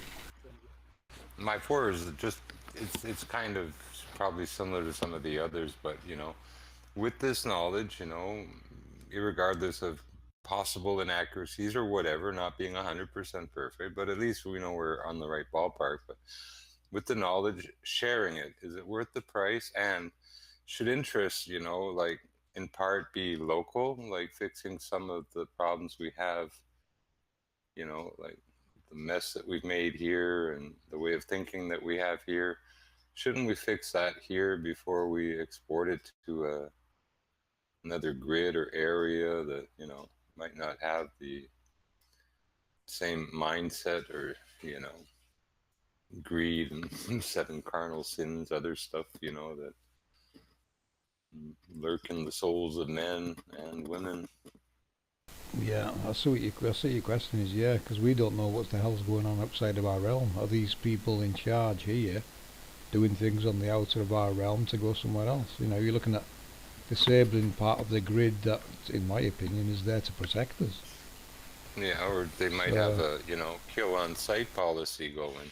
Oh yeah, I can imagine The that. other side. They don't And want you. not New World Order people, other people and whatever that, you know, were on the grid before us, and they don't want us there, you know, which is always a possibility. Well, that's another option, Show isn't up, it? they You know, kill you and ask questions later. You don't know. that's another option, Jim. You know, is this grid designed to protect us or keep us here? Are we a dangerous species? I would have to say yes. The way some people Well, no think and question, we're behave, dangerous species. we're a dangerous species. We're reckless. I mean, not all of us, you know, but politicians, Oh, and it's the politicians and the people they work for, they seem to be the reckless. ruthless ones and the most evil ones that find their way to the top, you know. Seems like that's why, like, you know, in schools, are bullies punished? No, the kids that they bully are punished. Hey, I'm sorry. I'll be right back. They actually encourage bullyism still to this day. How come? Because they want the oppression to work psychologically. They assumed People have to be authority. oppressed and terrorized to be controlled and manipulated. And they submit to anything. They just don't want trouble. It's a secret of this world. A bunch of globe bullies are going to beat up on flathead bullies now, you know. Yeah, Dungeek challenge, I call it. They distract you with all the garbage while they just sit back and watch it happen. Yeah. Put it all aside and look who the enemy is, guys. Fortunately, a bunch of the enemy appear to be just old drunks and farts with nothing better to do than sit in front of a computer and get drunk and have no proof of a globe. Argue about something that doesn't exist. See, on the bottle, there's a sailor and the boat, and if it went on a flat earth to the edge, it'd fall off and I wouldn't have this bottle of booze. There's proof of a globe right there. The bottle made it around the curve, you know. You know, think of it, you know. Between Hawaii and the continental USA, say California, the boat has to go basically up a 700-mile curve to get to a port in California. It cannot do anything but either be going downhill when it leaves Hawaii and have to slow down when it gets to California, or, you know what I'm saying? No matter where that boat is on the water, if it's a ball, it's on the, you know, Salinger, it's on the highest point. It's always got to force itself over a curve. It's pushing itself over the ball, over the apex all the time. Ridiculous. It means if it stopped, if the propeller stopped, it'd start sliding backwards. In theory. Anyway, it's ridiculous. Here's an easy one, you know, flying. Right, the vomit comet. You know, you put that aircraft at a certain angle, people start floating. Why aren't people floating when they're flying north or south? They're not floating. They're falling at the same rate as the aeroplane. They're not floating for beans. You know what I They meant? are accelerating The downward zero at G. 32 feet per second squared, just like well, maybe not exactly, but Okay, anyway, if you you know want what to go I'm saying. technical, yeah, but I was just You making have to. an If they're easy, not a simple floating, it's not free observation. fall. It's free fall, yeah, in a plane. It's a simple observation. That aircraft at that altitude, people's going to free fall within the aircraft. Now, why aren't people free falling in the aircraft travelling north and south? Because according to them, the aircraft is going around the globe. Now, that aircraft has to dip its nose or climb, Yeah, depending which way it's yeah. going. Then people should be reacting in the cabin, and they're not. They They just should be sit there. floating to the ceiling, Yeah, they should be basically. all over the They place. have to strap in. It's an easy one. It's ridiculous. Well, like I say, in 100 miles, they have to dip their nose a full mile. That's a lot of No, dip in you know. put yourself in a roller coaster. You feel the positive and negative G's and the motions of it going round. You feel pretty much similar in an aircraft. Everything, every part of it. When the Every inch aircraft's of it. banking, the people to your left will be 10 foot higher than you are, or lower than you, because the aircraft's Yeah. virtually on its side. Foot lifted, yes. You would react to what the aircraft is doing. You hit a Oh, bit you of feel it. sink, you hit a bit of sink, the aircraft drops. You drop with it, but a bit slower. People bang their heads on the Well, ceiling, a then land again. bad air pocket, you can Yeah. freaking hit your head on the baggage compartment above you, or if you're in People, the aisle, you'll wind if up they want hitting your head to, on the ceiling. if they want to push the globe, they can't have it both ways. You cannot have people floating in a zero G aircraft if they're not floating going around the globe. So it tells you they're not going around the globe. Otherwise, they would be floating. It's ridiculous. It's an easy Well, one. It's an easy globe debunker. I don't know if people have mentioned that before. It's an easy globe debunker. It's too fast on your jet aircraft and you're a passenger in a big jet aircraft, you're going to try to float like these guys on the zero-G planes. There's all kinds of things that are interfering with your nice float or free fall. But it's not nothing to do with floating. They're not floating, they're not in zero-G. The instant that they leave the floor, they're falling down. They really are. Their mass Ridiculous, accelerating isn't it? downward. It is ridiculous. Simple physics will tell Maybe you that, the only difference there now is the passengers on the aircraft travelling north and south, going on holiday or whatever, they're not wearing fantasy Planet of the Apes space costume suits. Maybe it's them that helps them float. Who knows? Oh, It's but ridiculous. it means every airplane taking off here in Ottawa is taking off at 45 degrees because we're on the 45 parallel. So, I mean, to go south, they have to, turn south and start dipping north right away. Yeah, 500 miles an hour. I mean, they have to dip their nose 1 mile in about 10 minutes. Like Africa, basically in Africa you're taking off with the aircraft on its side. Why aren't the people falling against the other side of the window? and Why the wood, does the Nile River flow up? It flows north, up over the equator, and down the other side. It's stupid, isn't it? Yeah, it flows up. The Nile River, gravity is pulling it up to the equator, and then over the equator, and then down to the north. Happens on balls all the time. There's a jet stream blowing that way, maybe. But no, okay. you can't have it that way. It just don't make no sense. Whose question was it? Was that yours, Jim? Yeah. The last one. Yeah, number 5. Local fixing. Yeah, I don't. Yeah, with the new knowledge, is the price of sharing it worth it? And is the local importance of what we're doing and cleaning up our mess more important than trying to explore new places and exporting our mess? Yeah, I think we answered the second part of that. The first part of that, yeah, it's very important to share the knowledge. Because that's what you look through history now, all I see is the rise of the globalists, and all they've ever done is try and hide the knowledge. Keep it to themselves. This is what they've been doing in history. No matter what truth you spread, you pay a price for it too. If people are just evangelizing, that there is a God, they pay a price for that, But they shouldn't, but they do. It's just like flat Earth, you pay a price for it. Temporary one. Yeah, temporary, yeah, and it'll improve. Yeah. Final answer for me anyway. You want to answer that one? The price, yes, it's worth it for me. I don't really want to drag anyone else into it in case it does turn out to be a type of dangerous situation, but that would take away their free will. But as for me, the truth is worth any price to pay for me. I want the world to try to be a better place for my grandchildren. And it's just getting worse. It's gotten worse from when I was a child to when I raised my children. And now it's just, oh my God. Like, it's a nightmare, and everybody is plumb dumb. Want to try to fix that in any possible way I can.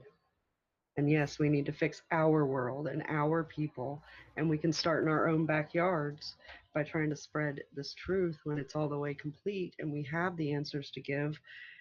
Go out in our own worlds, our own communities, and try to spread the truth and teach the children. I know it sounds corny, but the children are the future. I mean, For me, it's Yes, they just are. a price I'd gladly pay. We're going to pay a price for everything we do anyway, good or yes, we bad, are. really. You're right. The better thing you do, the more price you pay for it, apparently, in this world. But it's a price I'll gladly pay. The truth will set you free, and it should be free. It shouldn't cost you a penny to find out the truth. Yep. Final answer? Exactly. Final answer. Beautiful answer. Right, my question 5 then.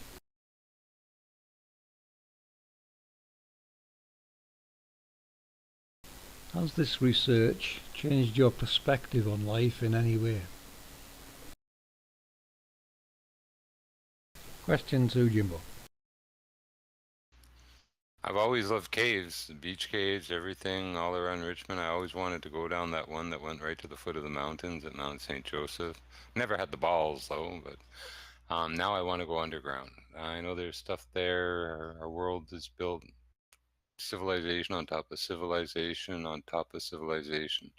Hundreds of feet below us, there were people before. Their constructions, their homes, basically, just roads. Everything is down there. Some still very open, if you will. You know, there's a whole world down beneath our feet. Just no matter where you walk, you know.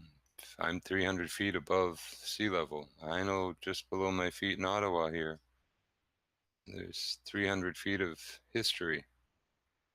All kinds of construction and evolution, and not evolution tadpoles to Gila monsters, no, but evolution of structures and consolidation of this and that, and then covered over and built upon, and just hundreds of feet just below me. It's everywhere, you know. I say, and I know, Grand Canyon, it's not an erosion. There's too much symmetry, too many corners, even hemicircles washed out inward, and it's used to be a city, a construction, a place where people lived, all sizes and shape, and pretty and ugly, and snakes and everything there. But we came up from there, built on top of event after event, and kept moving up, and we are where we are today after a lot of history. And that history is below our feet. The homes are below our feet. Everything's below our feet. Anyway, I want to see what's down there. If it's changed me, I want to go underground now. Really bad. Final answer, Jim? Final answer. Yeah, exploration. Yeah, they've made it seem out of reach, put it into space, but space doesn't exist, and everything we need to be looking at's all around us and below us. We can go in all directions but up, it's seemingly. Like I see, I Good can look answer. at a mountain now, like that one butts up in the Gaspé. I know where the chest is, I know where the arm is. If I took a core sample, I could say you'd have this many feet of this type of granite with some, stuff on top, and then you'd hit a kinnibar, some red heart rock they call it. No kidding, heart rock.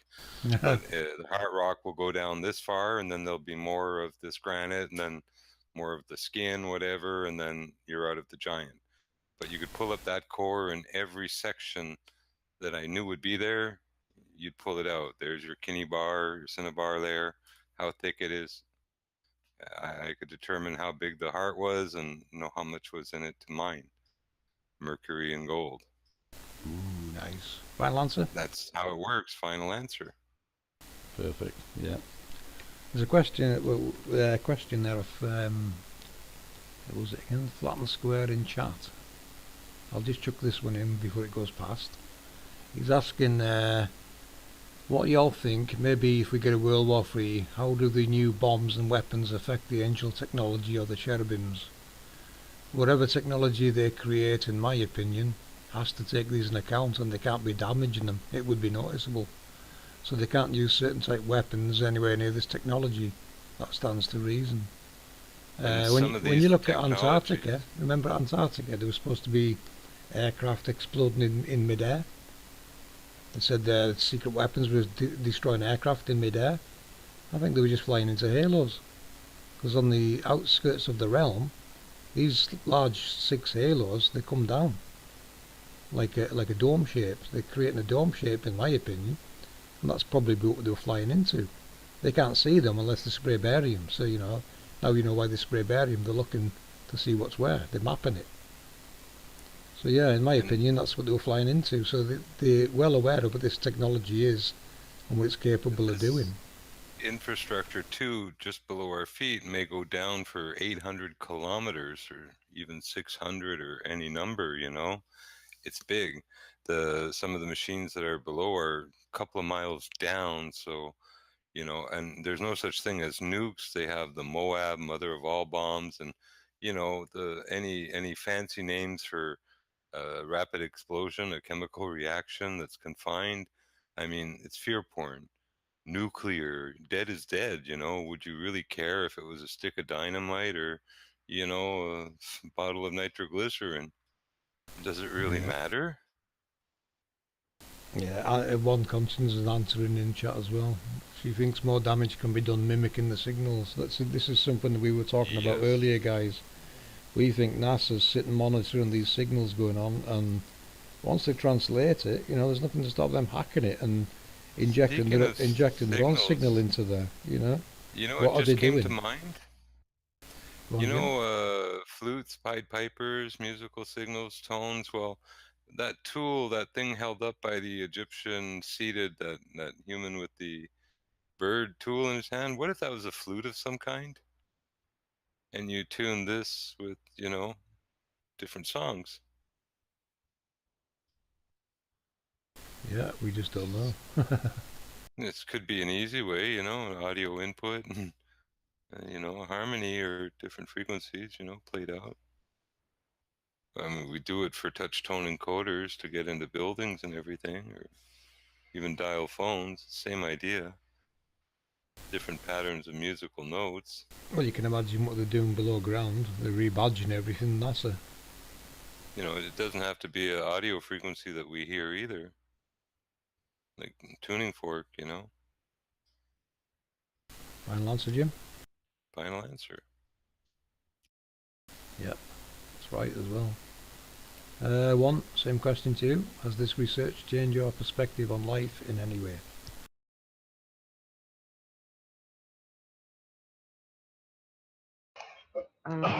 Yeah.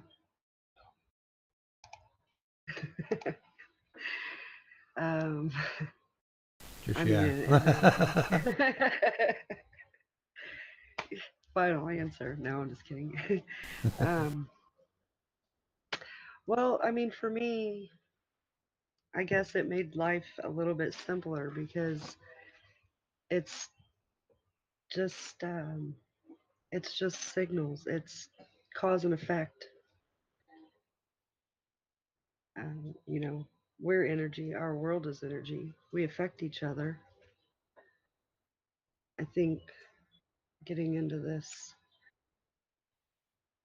could have changed, the way my life was heading.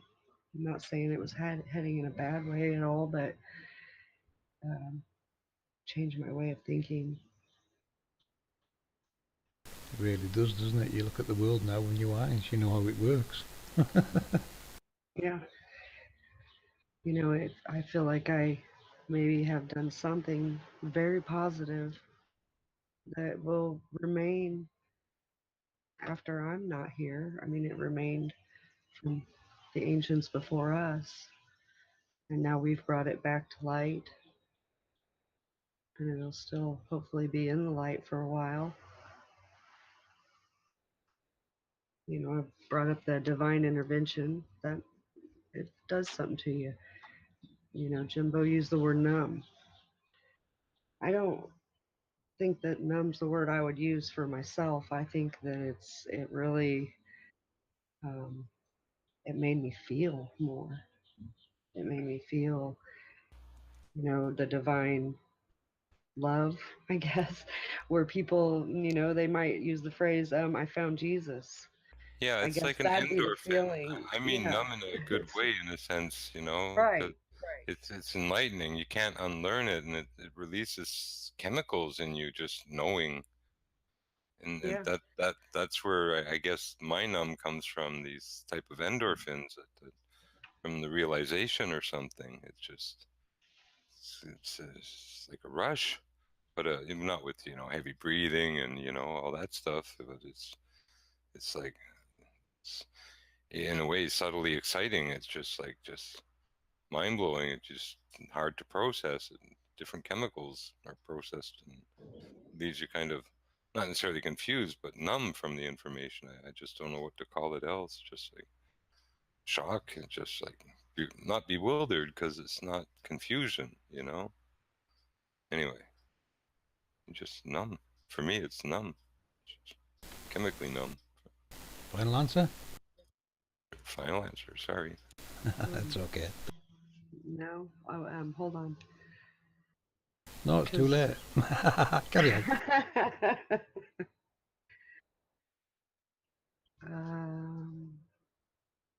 Well, the point, I mean, I was trying to kind of get at that if our creator wants something said or done or brought forth to surface, it's going to happen, and sometimes in a very unlikely way. And again, like I said before, I'm just I'm really happy that I was chosen to be a part of something that special. Now that's my final answer. Lovely answer, one. Yeah, you're right. You're really right. It's even for me, it's. I wish I could see your faces and you probably wish you could see mine when we show each other things. I'd love to see your face when like when I showed you the Nazca lines and you realised something was there, or when you showed me something, you'd probably want to see what the expression of my face. I'd like to be in there to see it. You see the look on your face when you realise what you were looking at. That's some amazing moment, really, isn't it? Yeah, I think that sometimes you can hear expression in one's voice. Yeah, You know yeah. what I Well, mean? that's why I enjoy working with you guys. You're really passionate about your research. You can tell by your voice. You're right. You can tell by your voice. There's passion there. Not everyone's got that when they're working with something like this. I've worked with people in the past and showed them this, and it's just not been there, and it's changed them. This research will change you, and sometimes it's not for the good. I won't name names, but it's changed people in the wrong direction. I've noticed. But For me, it's it not a kind lot of you can do about raises that. my passion level to find a giant who from ear to ear across his face is almost 240 miles, It's just, God, his dentist's got how a can you job, not hasn't get he? passionate when you discover something like that staring at you for all this time? Keeping an eye on you, Jim. Yeah. Hey, on the subject of the creator, I mean, I've never even it's until a year ago you would consider me just like an atheist. I'd never thought about a creator or a god or creation until we've seen this, and that's when I started to start looking at scripture, and you think, wow, there really is something here. There is This is a creation. It's not the creation that I imagined. The biblical version. It doesn't involve technology, nuts and bolts, cogs and blueprints and all the rest of it. But it is an amazing creation, and this is You know, I this wonder does why reveal a the creator. petrification clue is so obscurified in the construction and the design of this world.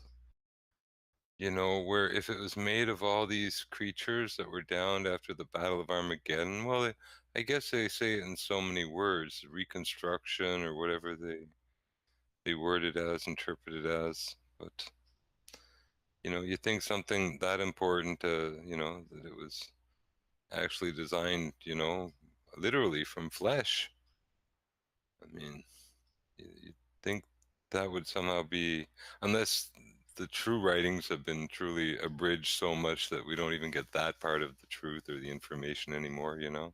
I think you're going to have to look at the older scriptures, you know, older scripts. Yeah. Further you go back, I think there's going to be less bullshit to wade through, and better The descriptions of non-Canaan events stuff. and the mechanics, and that's what I've noticed. The further you go back, it starts making a lot more sense. Yeah. And you can see what the globalists have done in scripture. They've removed certain things to a point where it's left to your own interpretation what you're looking at, and that's not Well, the it's case. so bad that they send people with trucks to run over lines and sledgehammers to bash in, like, you know, paintings on walls and caves, you know, so they're desperate to get rid of it. Every Oh, sign and of it. on the subject of the creator, before I forget, yes, if it's the creator calling, and this is a call to wake everyone up, which by all accounts it kind of looks like we were put to get together intentionally, in my opinion. It's strange that we all met and we've all got a very seriously piece of this jigsaw that we're putting together and it works. So yeah, if it's a call up, are we fighting evil? Yeah, sign me up. My final answer.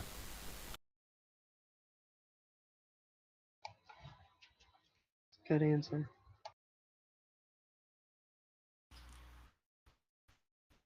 Yeah, Because, well, I'll well, let a cat out of the in my bag here. opinion, You you know. know, this political bullshit, this wickedness in high places, this is what it's relating to, the people leading us. You know, the clues are there in scriptures. We've just got to look at them and decode them correctly. Now we know what we're decoding, we can see exactly what they're talking about. And it's these globalists, the rise of the globalists. They've been here a long time doing this, it seems. Carry on, Jim. Yeah, this device, it's replicated on a website called Wolfram. You get this Wolfram reader and the PDF that this Wolfram can do mathematics with, and you can run it any date, do whatever, have fun with it. It's, you know, not a top secret government thing. This is a nice 3D you know, version of it on the computer that you can put your birth date on, see if there was an eclipse on your birth date. You know, it's just anyone can download it and have some fun with it. It's missing a few key components and gearboxes because it's only one part of a navigation system, but at least it's there for the position of the sun and the moon and the, you know, eclipses and phases for all time.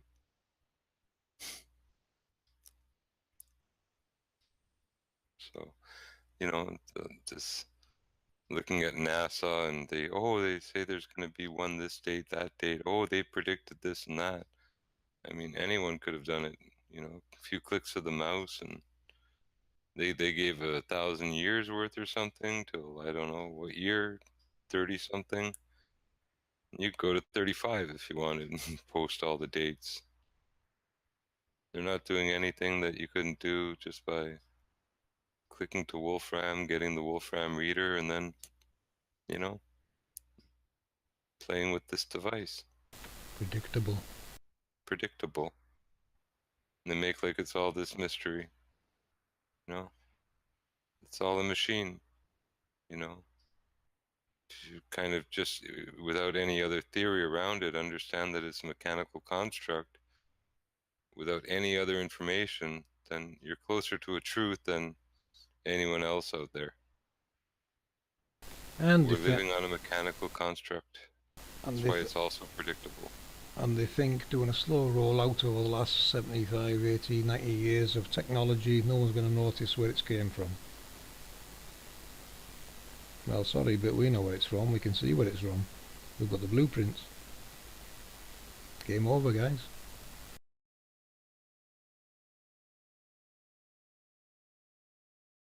This empire will fall.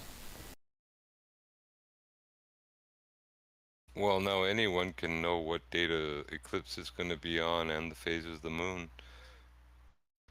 Click and an install, and then, you know, a click in the PDF for the device mechanisms, and you can put in any dates you want. It gives you, in our modern times, the tooth ratios for the sun or the moon gear. Yeah, Pretty cool. like saying in chat there, you know, but the Vatican having the books, we need to see them. But I mean, if you listen to the guy we had on the last stream, Mauro Biglino, he's decoding the Old Testament for you, and he's telling you exactly how it is. Robots, technology, you know, we've seen that in the last stream. I would recommend anyone go and have a listen to this guy, because he's telling the truth. If you want to see how it really works in Scripture, go and look at the Old Testament, or listen to Mauro, he's telling you. Or even Ezekiel, he was trying to describe his wheel in the sky. It was a flying machine. It was one of the cherubim. It was one of the Elohim that was in it, you know. And he described it. He was a man who knew what birds and lions and animals were, but he certainly, as a rabbi and a scholar, didn't know what, you know, cherubim were and the gods exactly at that point, you know. So he was humbled by seeing this machine, but later tried to describe it as best he could. And again, because he didn't know what, you know, wings were for metal shafts and other stuff, and, you know, feet of aircraft or whatever, landing plates, whatever they were, he tried to describe what he saw, which was mechanical, with the terms that he knew, which were bird wings, animal faces, likenesses of this, likenesses of that. So even though he's using animals and caricatures in his description, Ezekiel, he's still trying to describe something mechanical with the terms that he knew, because he wasn't versed in, well, the metals and all this other stuff and parts and flying machines, and it was all new to him. But he certainly knew what lions were and wings and, you know, feet and other stuff that's tangible words, and, you know, as close to a tangible association as what he was describing as he could do, describing these creatures and their parts to, you know, metal adornments, the feet, the wings, the other stuff, the faces. I mean, he was doing his best, but Same as yeah. Enoch, Jim, you know, look at the No descriptions. kidding. Look how Pretty he's much the describing the same. world, and put technology in there, and you'll know what he's describing. You can't miss it once you look at it this way. Yeah, because they have to use the vocabulary they have and know. And even the angels tried to describe it with vocabulary that he would understand. You know, The only the reason people portal. weren't getting it is because they lost the technological side of it. It vanished. It's been extinguished from history, basically, by Well, design. they say it's all metaphor, the Bible. It's metaphorical references. Spiritual angels are talking about and this and that. No, I guess when they had the Christ, if the story's true, in jail and the angels broke him out, they probably had flying machines and zapped the prison to hell. I don't know. I would imagine, though. I mean, I'm sure it would be difficult to get someone out of jail in the old days. If that's what it's really depicting, it might just I be mean, depicting a feature of the technology that's nothing to do with breaking someone out of somewhere. You know, you've got to translate what it's really telling you, haven't you? yeah, exactly. Because again, did some machine metaphorically often. But, it's just, again, people using what linguistics they had and language and words they had to describe stuff that was beyond their words. It's the same what we would do. If we were shown something that we really didn't know what the hell and asked to describe it, we'd have to add this or that to compare it to, you know. If it had a waggy part, we'd say, well, it had a waggy part, like a dog's tail, you know. Or if it made like an S pattern, we say wag like a snake, you know, an S. People would still understand the difference of the two tails, eh? Yeah, I would hope so. Final question? Sorry, final answer? Final answer. One, have you asked your question number 5? Nope, not yet. Okay, you can go for it now then. Okay.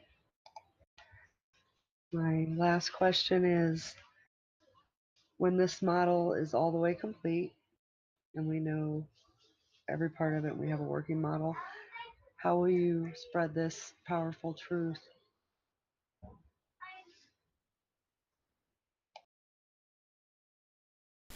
Question 2. And I guess you can start.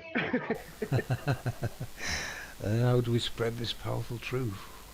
I think we just have to keep promoting it on streams like this and get it out there and get people to look at it. I mean, the professionals, there must be professionals out there looking at this knowing it makes sense. It answers a lot of questions that the people's never even considered. We've got origins for lightning, things like this.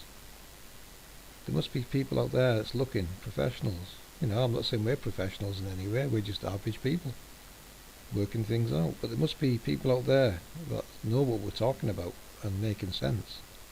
Look at it, guys. You're going to have to come and look at it. We can't see it working any other way. It's getting so crazy easy to prove at every bend in the road that, it's almost futile to continue on the path of trying to prove to others. It's more about really carrying on with the research in a sense, and those that pick up. And I mean that in the sense, I don't know, I just sort of lost where I was going, but well, the point, Jim, is if we weren't finding anything, we would have stopped long ago, and we're not. We're progressing nicely. It's never stopped, does it? Yeah. Well, for me too, things have to be practical and repeatable. If any type of flat Earth proof or real future movement in it, people have to have things that are truly tangible. And like I say, things are getting so easy to prove it's comical. Like I say, if the one video, these Russians firing a .5 caliber rifle and round straight into the air, well, it's a minute and a half hang time. With the Coriolis and the Earth moving under it, well, that's a long time. Because even when they shoot horizontally north and south, they're supposed to be calculating for 1,000 yards, a Coriolis effect under their bullet. Well, if they have to calculate it 1 second, what happens when the bullet's in the air for a minute and 50 seconds? The bullet can come right back down and land in their head. In fact, that experiment can be made pretty precise. I mean, you can make sure almost every bullet that comes back down will come down within a 100-yard ring. There's no rotation ball Earth. There's no motion. I mean, if a bullet can come straight back down and kill you after a minute and a half, the Earth isn't turning. If you could send a balloon high enough up with someone in the gondola, fire the bullet up, it could go up and up and up, and they could catch it when it reaches its apex before it turns around. Because it'll be traveling at 0 mile an hour when it turns around, right? No arguments here, Jim. How could you possibly even like I say, you could arrange the gun so it's truly plumb. It will fire so dead up, it might hit the gun when it comes back down. If it was a really calm day, through all that height it had to go up. Heck, thousands of yards, 15,000 yards up maybe. I don't know how far up. Long, long way up, long, long way down. No Coriolis. I mean, how do you argue Coriolis with a minute and a half hang time and it lands at your feet? Final answer, Jim? Final answer. It's a good one. What was the question again, one? Then I'll answer it. Well, it was how are we going to spread this truth? But you kind of answered it.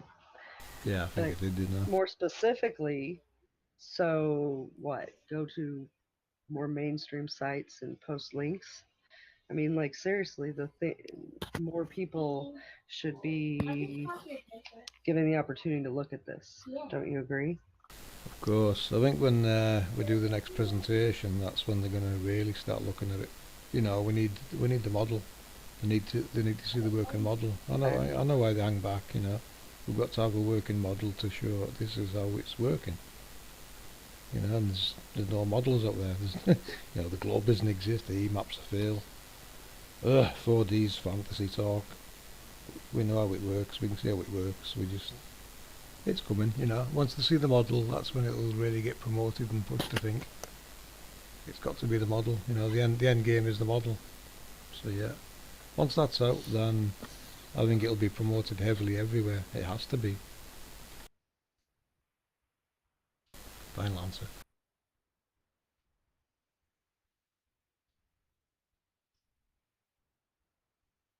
And that's all I have. You know, shortwave radio might help map out where the continents and cities actually are with respect to each other. Directional antennas, you know, they really are directional. Distances involved, you know, get them straight.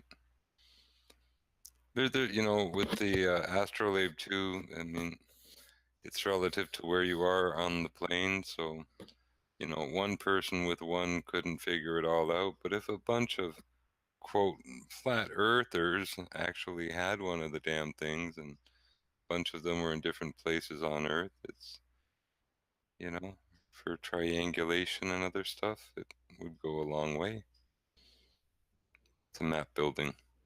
Easier than trying to pinpoint a moving like ball of light, having meow meow sun chasing festivals. Meow, meow, meow. Or moon chasing festivals. Final answer, Jim? But I mean, yeah, final answer. Okay, but have you asked your question number 5, Jim? I think so, probably. Ooh, what's for supper? It's mystery question time now then.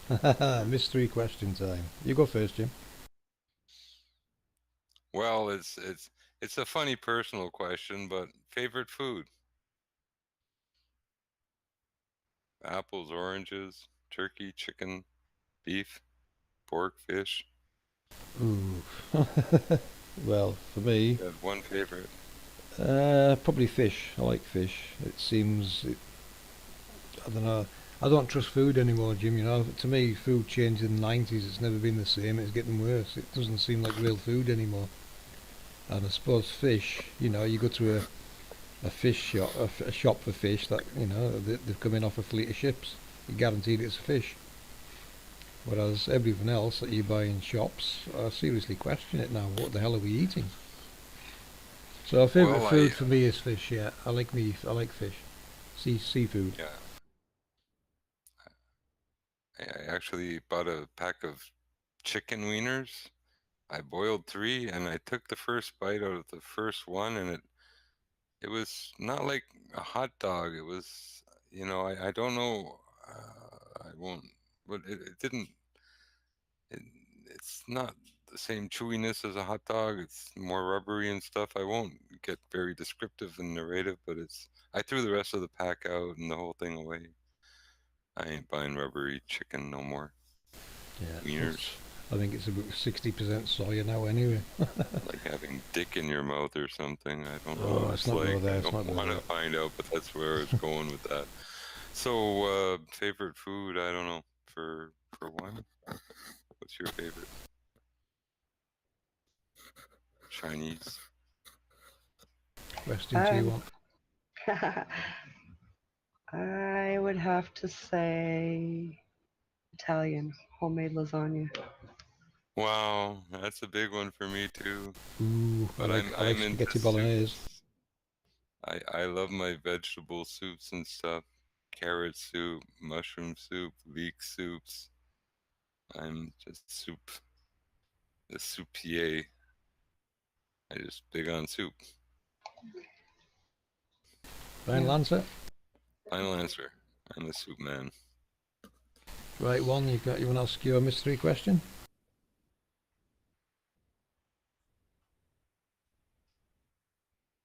Well, I kind of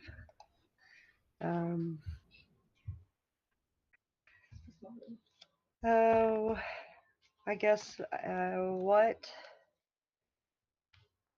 what belief did you have before this that was just absolutely blown out of the water as being true when you learned this?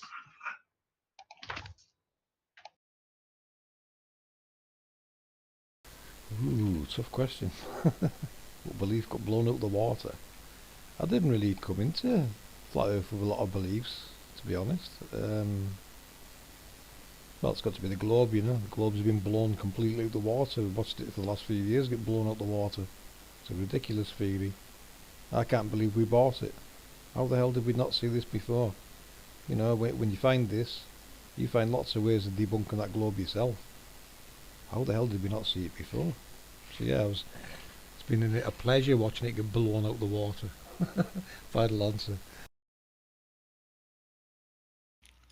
For me, it's how they juxtaposed anatomy with geology and turned all these petrified giants and titans into a whole new science of rocks. And I bought every ounce of it. I know my geology pretty well. I know, my semi-precious stones, all this stuff, their compositions and where to get copper out of rock and mercury and all this stuff. I know my stuff. But I believed it from, the taught perspective that it was geology, that rocks were damn rocks. No, rocks are petrified giants for the most part. So, I should have been taught anatomy when looking at mountains and hills, and I was taught lies.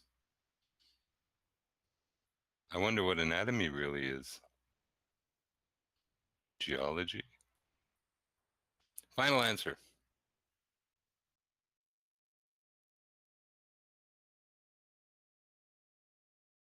You asked yours one yet? Last down to me now, is it? Last question? Yep. Right.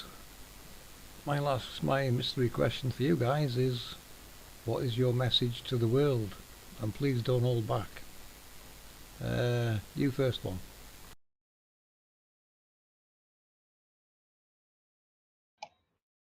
Oh, holy cow. That's a pretty big question, I guess. I would say my message is don't stop seeking the truth because you will find it if you look. And rule all of your decisions with whatever feelings feel good and not anything from the negative. And that's it. Final answer?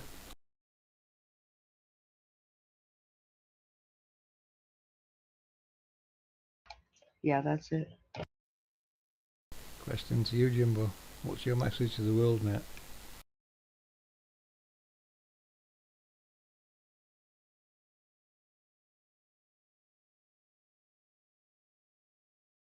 Strong silent type, huh? I guess I've seen a lot of people come and go in this world, and partly what they worry about is their legacy. And the legacy I remember of a lot of people is not what they had, but who they were as people, how they treated themselves and others. And I really believe that's your only true legacy. So, try to treat yourself well and others well, and that's probably the best legacy you can leave. And try to live with some truth and find some truth.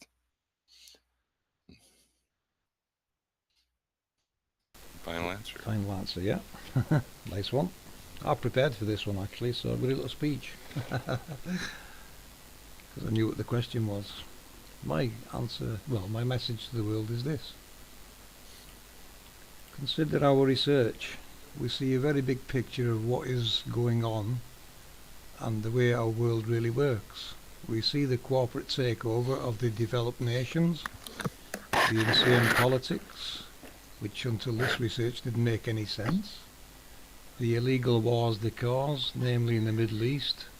Know this, your illegal bombings and use of our militaries is not supported by the citizens of these nations. You do not bomb Syria in my name. Brits voted against that which makes you politicians pushing this nothing but war mongers. Bypassing parliaments is a dictatorship. You're no different than the people you were pretending to bomb. We know what you hide and what you seek. When these politicians come knocking on your door pandering for your vote, ask them not what they can do for you, but ask who they really work for. Who do you work for? They don't work for us, the people. They have their own agenda, an empire built upon lies that they will go to any length to hide. You people working for them. Do you realise they hide creation and a creator? Do you realise they plunder the creator's glory and play with the technologies like kids with a new toy? How would you feel knowing they can destroy this amazing creation?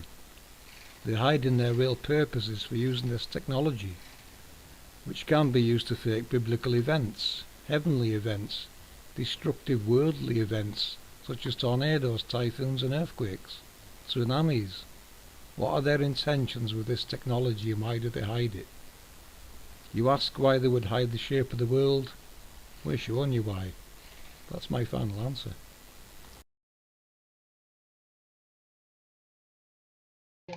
That was a good answer. Yeah, I prepared for that one.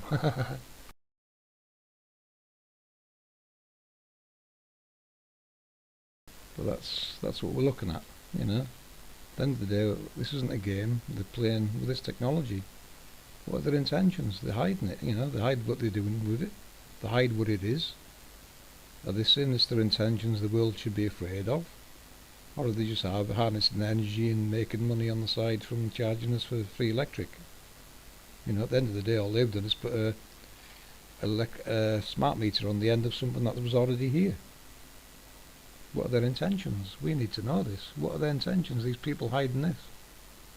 How high does it go? We see how high it goes. This goes high in many countries. It's not something you can hide easily.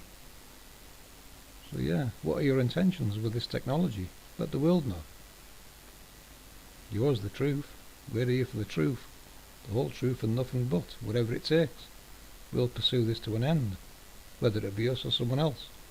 We've done the base of the research. It's just going to progress. We'll find what it's capable of, don't you worry. Just remember that, you globalists. We're looking over your shoulder.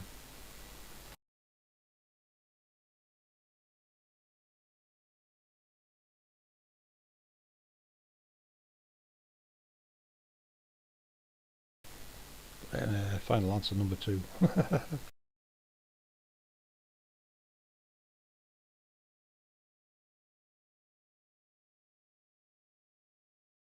That's where we're at, you know. It's not a game. We're not here playing games. We're not here for drama. We're not interested in any of that. We're all about the research. You won't find us having anything to do with drama, but we have been dragged into it into the past. And if you want to ask us questions about that, we'll honestly answer you what happened. Been a few events where myself and Cats have been tarred with a brush with unfounded bullshit made by actors in this community. But I'm hoping you can see through that and see we're all about research. That's all we're here for. We just research. That's all we do. Deep research. The deepest. How deep do they go on those quakes? We're down there somewhere. Like 700 and some kilometers I've seen.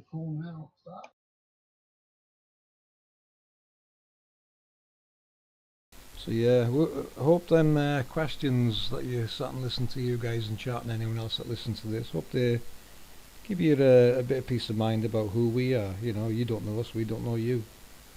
We keep to ourselves for the most of the time. We support Flat Earth in any way, shape or form we can, but when it comes to certain models and pushing of certain things that haven't been proven, yeah, and of course now, you know, they go against the model we're using, we're not going to support it. If you're going to push a model, you're going to have proof it works and shows how it works, and we'll look at it. But currently, we think we've got everything we need here. We know people in the community do like to join in, but like I said at the start, this research comes with preconditions. We have to take a lot into account before we, let people start working on it. And it's a lot to jump in on. I mean, if anyone can progress this further in any way, shape or form, let us know. We're listening.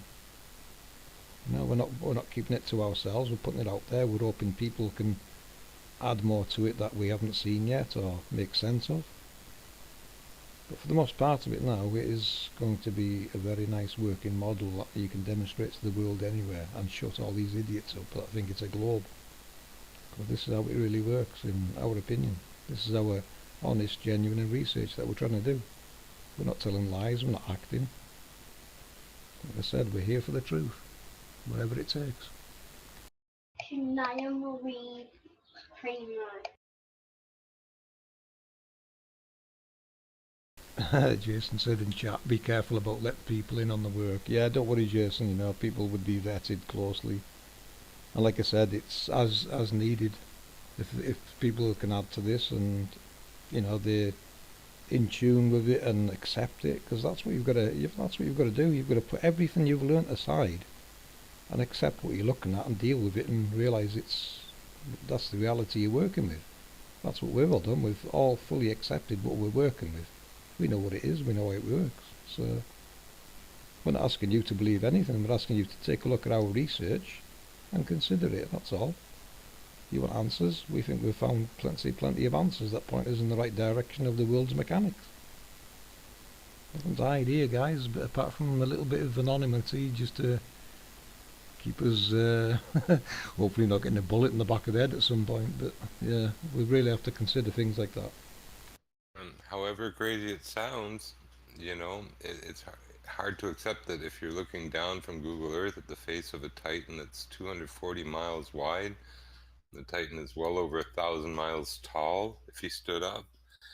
And, it's like looking at the illustrations on the back of a cereal box, they're a little abstract, but not so abstract you can't make out, what's there.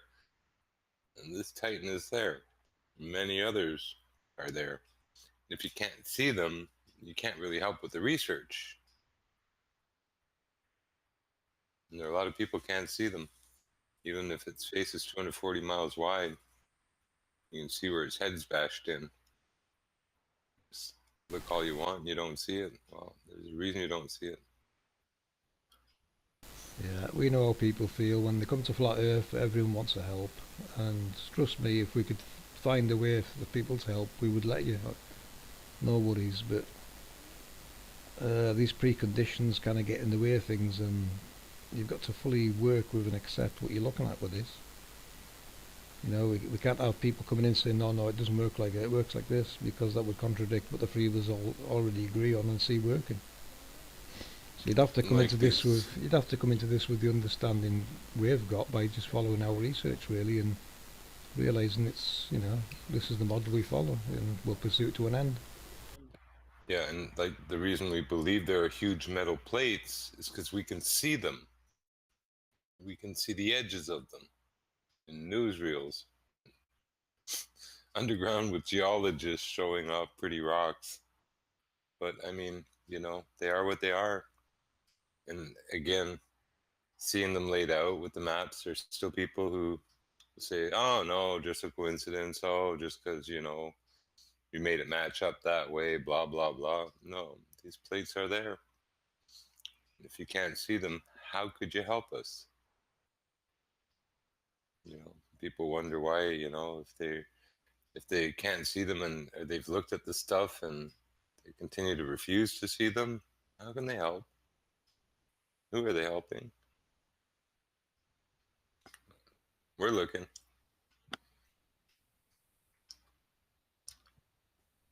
Yeah, those are nice questions and answers. Hey, that went on for a few hours. 3 hours we've been streaming. That flew in.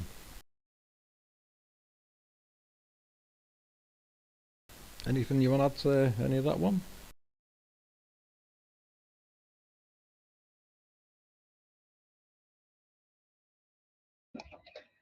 No, not really. Any more surprise questions you want to ask that you've thought of since?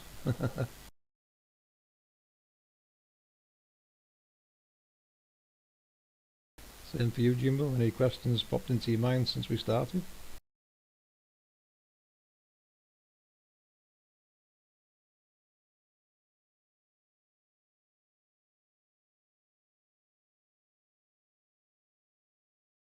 And the same for you guys in chat. Any questions you want to ask any of the panel members?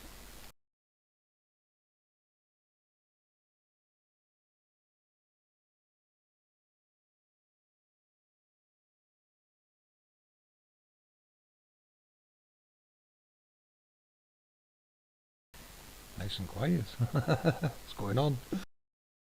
I was talking to the mate button. I'm still mate'd here, probably. Hello? Hello. I hear you now. Okay. Yeah, as far as, you know, the Antikythera machine, whatever, anyone can go to Wolfram, get that reader, and pop it up and play with the dates, have it run through almost like, you know, autoplay, if you will. Just, you're interested in the sun and the moon, and, you know, it's quite the tool to have, you know. You know, if you're into that, everyone should have it. You got a bit of room on your drive or a stick, you know, get that software, take a look at this device. Again, the same device, you know, hooks up to 8 planetary gears and gives their exact position at all times. Never fails. Same damn machine. I mean, how can you make a machine that, you know, looks like a gearbox and have it calculate perfectly the sun and the moon and 8 planets? Forever. On your basic 48 month, it has 2 cycles, 2 scales it can work on, the 48-month moon cycle or the 256-month 19-year cycle. But it don't matter, it just keeps going from one to the other. It doesn't have to be changed, reset, or modified. Forever, it'll give you the location on any date of sun, moon, 8 of the luminaries. So is it worth it? For the research, it probably is. For just people, you know, on the plane, it's not bad. Nice little toy, you know. Hey, imagine, you know, you're out with your laptop, there's an eclipse going on, you put in your date and time, and you can see it adjusting on your little Antikythera device and watch it in the sky. Hey, there you go. It's just lining up perfectly. Amazing how it works. And they make like it's all complicated and difficult and real science to predict it. Like I say, a 5-year-old on one of those boxes could predict another 1,000 years worth of future eclipses and, you know, moon phases. And with the extra gears, planetary positions. You can't do that on a big bang hurling galaxy out towards great attractor, hauling 8, 9 planets in tow with a planet with rings of rocks around it. Silly, but in any case, final answer.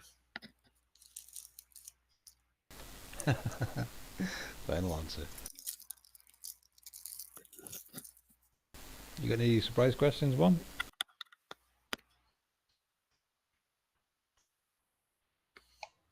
I've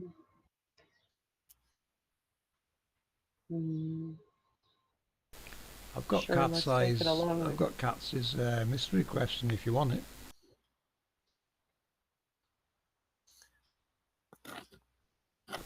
Red pill or blue pill?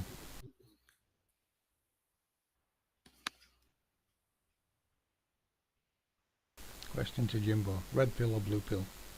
Blue is reality. No, blue's going back to sleep. Red pill. Take the red pill. Question to one. Blue pill or red pill? Red. Ditto. Red. Yeah, I want to know. That was Katz's mystery question. We have to know. Without the truth, we can't truly reach our potentials as our conscience, our higher conscience. We have to realize and understand exactly what we are, exactly what our world is, where we came from, and how it works. And the Giants have left us a very good impression of that in the Nazca lines, detailing heavily what the hell's going on in the underworld in technological And form. a few simple, beautiful devices to play with for all time. Couple of gears. Oh, I'd love one on my desk, one of those to play with. No A brass kidding. one of those, yeah. Well, I was thinking too, because I looked a lot about them a couple of years back, the astrolabes in particular, and many of them are 8-inch, 8-pound astrolabes. Now, let's face it, you don't need it to be 8 pounds of brass. It doesn't have to be. I figure even 8 ounces, you know, 3/4 of an ounce for disc 1, disc 2, whatever, you know, shave a lot of that weight off, because I don't want to haul around 8 pounds. You think about it, it's like 2 bags of sugar.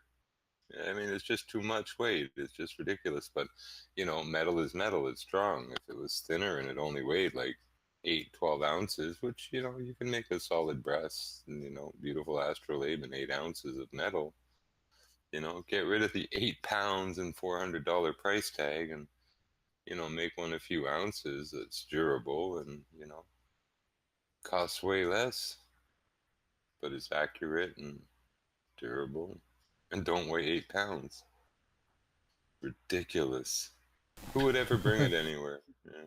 I Son, don't know about you guys, but I'm parched, so I'm going to go and grab a cup of tea. I'll be back in a few minutes if you want to carry on, or you want to carry on a bit longer, yeah? Okay. Yeah. Right, I'll be back sure. in a few minutes. Tea break if you want, guys. Go and grab yourself a brew. Sounds like a plan. All right. Be right back. Me too.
I'm back, guys. I don't know if you guys are.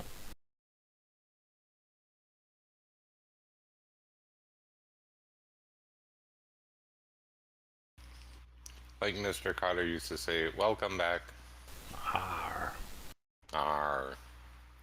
Looks like one's back. I can see you're in chat. Also, more good news, guys. I was talking to Sanders Bonacci again yesterday. He's showing our work now to some other people. I'm not sure who. He's going to let me know, I suppose. But when someone like Sanders Right looks on. at it, you know, he's He recognised enjoyed it?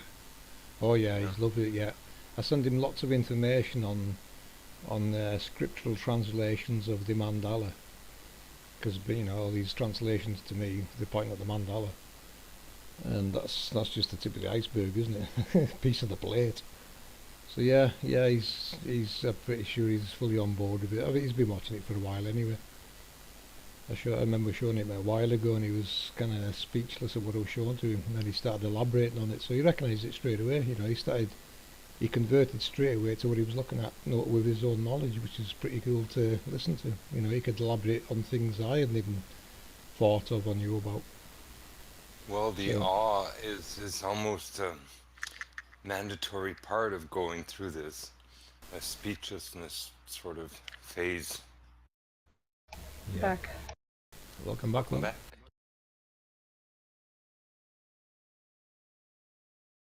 Thank you. So when Santos comes back, I'll give you updates on it, and he will be coming in with some point on the stream on here. Not sure when. You know, I'm not going to push it. Just when he's ready.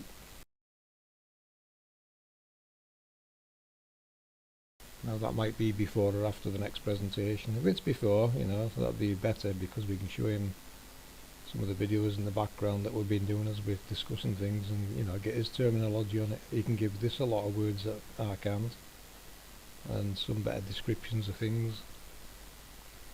And you know what he's saying, it'll make sense to a lot of people. He's got a big following, Santos. He's quite good work, and it definitely overlaps with this. You know, we do need a Santos overlay basically on this.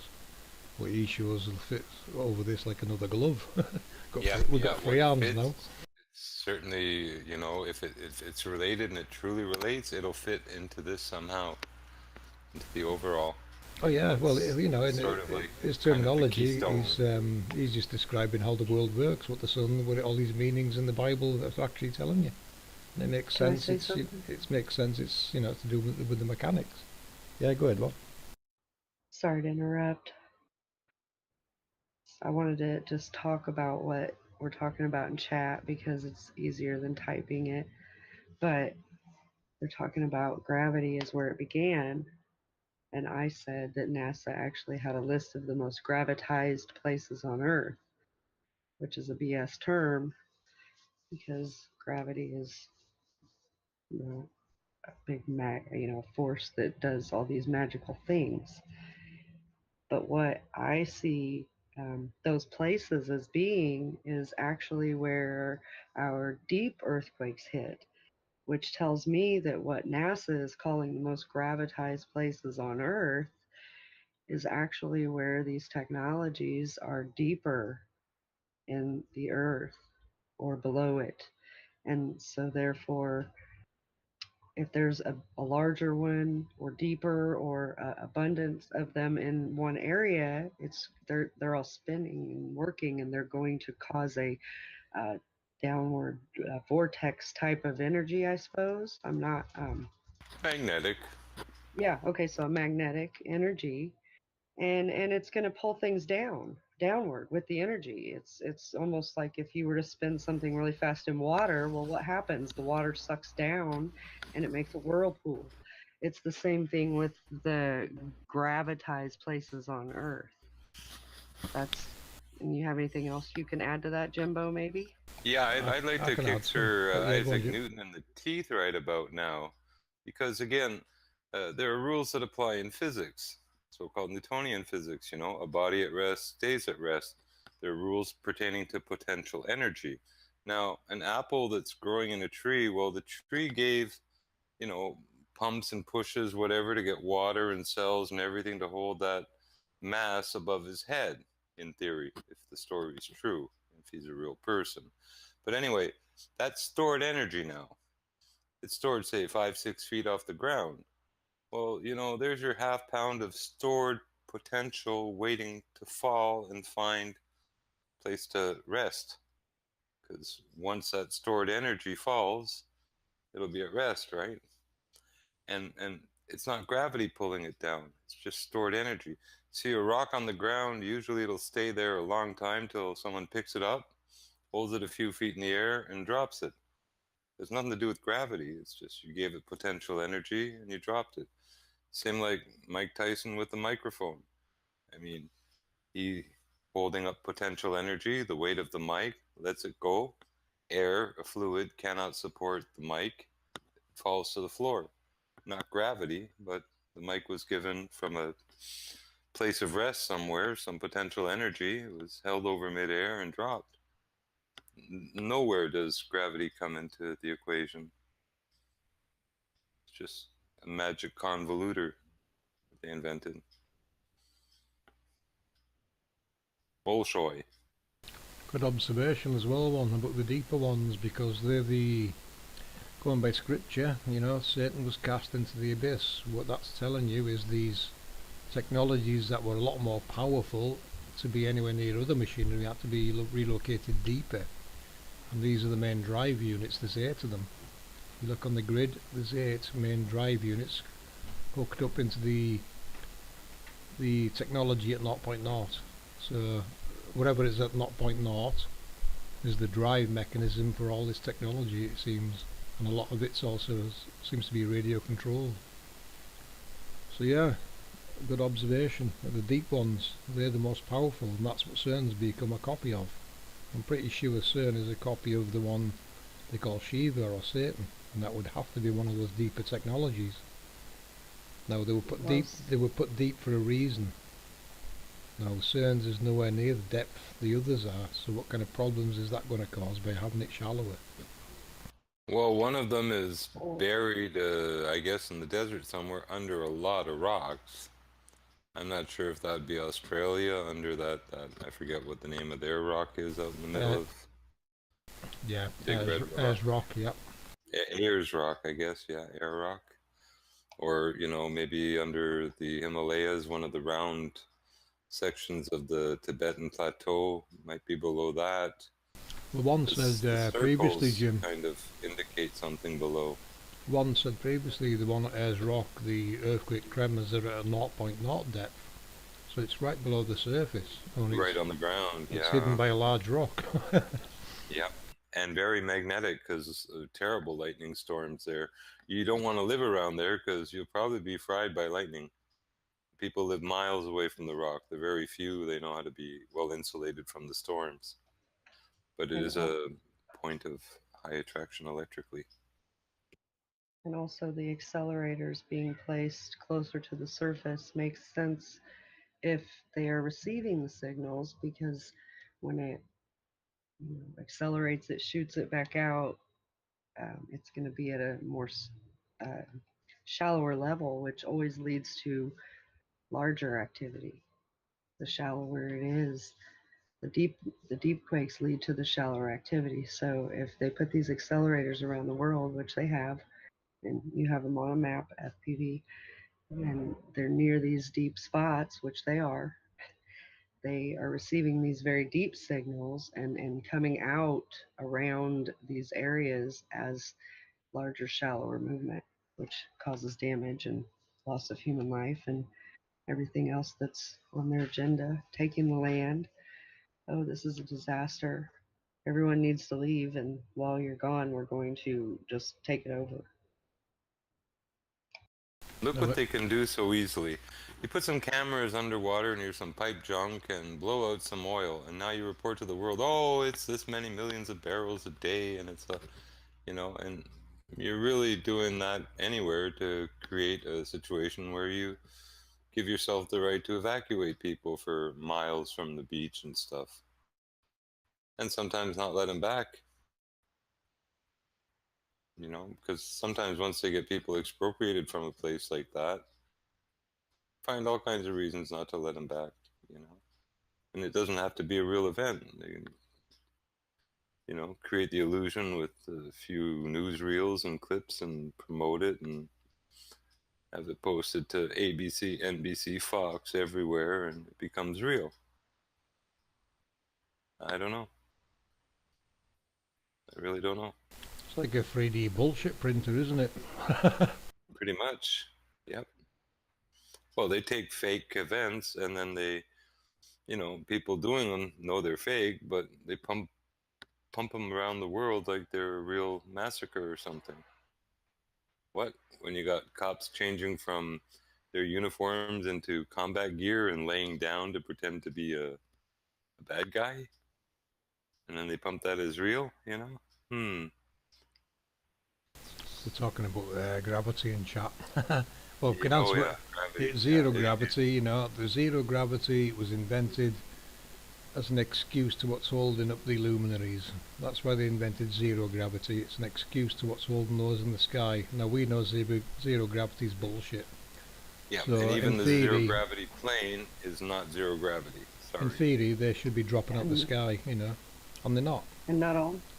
Oh, So that sorry. puts gravity as total bullshit as well, you know. Of course, zero needed an opposite, which they call gravity. So zero gravity doesn't exist, so neither does gravity. It's just been a lie.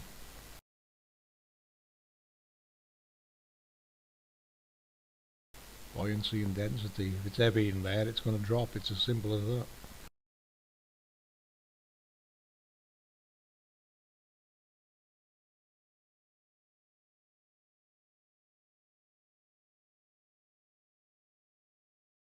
All in favour? Aye.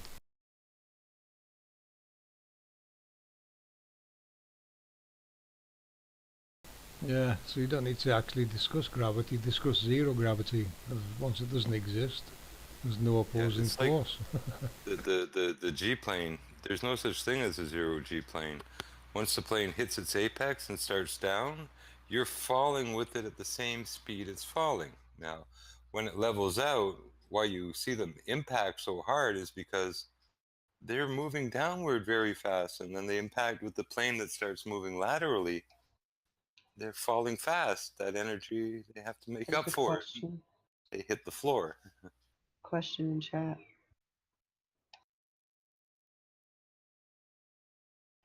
Think.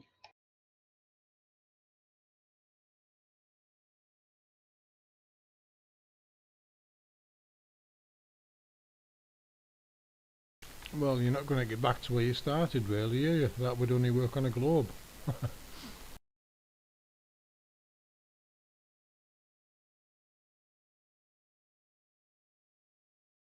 Okay, you're starting off at the equator, so your nose is pointed due south, like the south pole of the Earth, right?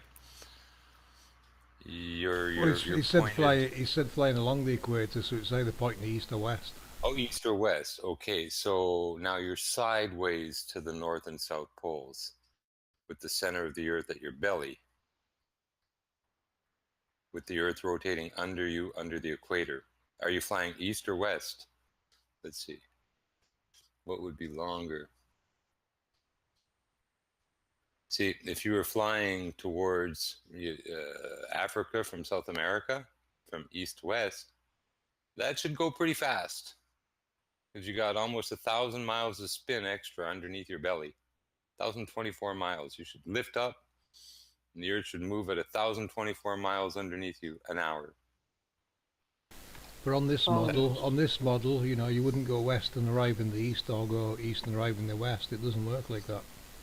Yeah. You would keep going east or west, regardless of, you know, you got to imagine it as a very large plane going beyond what we know. And you go west, you're going to keep going west. You're not going to change direction unless you change direction. It's not going to flip. It's not going to magically teleport you back to the east like the 4D model assumes, and it's not going to go around the top half of the globe like the AE map kind of shows. It's just going to keep going west. And it's a good place to do the experiment is the equator, where you take a .5 caliber rifle, fire a shot dead straight up in the air. The Coriolis effect should be moving your gun away from that bullet at a 1,024 miles per hour. You should be safe from that bullet in a few seconds. The bullet is in the air for a minute and a half, but it'll land at your feet. It could kill you. So there's no spin to this Earth. Otherwise, you would be saved by the Coriolis effect at the equator, shooting a bullet straight up. But nothing but hope that the bullet lands and doesn't hit you in the head. He's discussing the flights, Jim, but yeah, it's not how it works. You know, they're assuming you go west and you're going to arrive east. That doesn't work on our model. It can't work. You would just keep going west until you were either shot down by globalist stopping you want to go any further, or you would fly into the Halo system and or run out of fuel. Or run out of fuel, yeah, or possibly exit the realm into some other place. Who knows? But like I say, there's no spin, so there's no point in saying, well, you're at the equator and flying this way or that way. When you build an aircraft, you calculate the Earth as a stationary plane with a stationary air mass above it. You calculate a flat Earth. I mean, it's for ballistics, when you shoot artillery at point A to point B, you don't do any Coriolis calculations. You calculate a still fixed Earth, a flat Earth. That's in the Palumbo missile documentary and guidance systems. All the missiles and guidance systems are programmed to a flat Earth, a flat stationary Earth, not a spinny ball arcing, going round and round Earth. So, I mean, if you pull out the circuitry from a Tomahawk missile or any surface-to-air missile, you know, it's flat Earth, freaking telemetries and calculations done in those babies. When you paint targets that are 60 miles away with lasers, it's flat Earth. You can't see your target 60 miles away and paint it with a laser on a ball. Railguns, they send a bullet straight for 100 miles. Well, 100 miles is a mile of arc or curve. How can they hit a target 100 miles straight in front of them if there's a mile of drop and their target is well below where the railgun ammo is going? Don't make sense. It's flat. Jason just said there in chat, Amelia Earhart's good answer, but she's not made it all the way. Rest in peace, Amelia. That's right, yeah, she wanted to make a new world map. She was heading towards the eastern portals or gates, whatever word you want to use for that. And she landed, she was alive. Apparently there was, Jim, apparently recently there was a documentary on.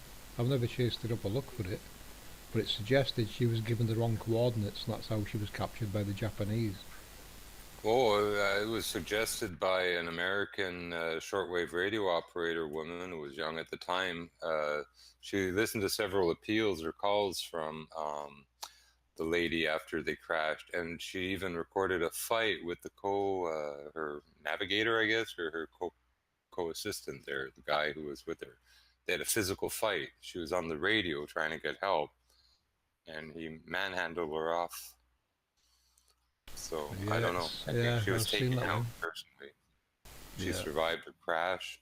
It was probably an assisted crash, and then taken out later because she didn't die in the crash, you know. It's like the joke about, you know, I had 3 wives. 2 died from eating poison mushroom. Mushrooms that, you know, poison mushroom. Well, what the 3rd one die from? Oh, she died from hits in the head. Oh, why did 2 die from eating poison mushrooms and 1 die from hits in the head? Well, the 3rd one wouldn't eat the poison mushroom.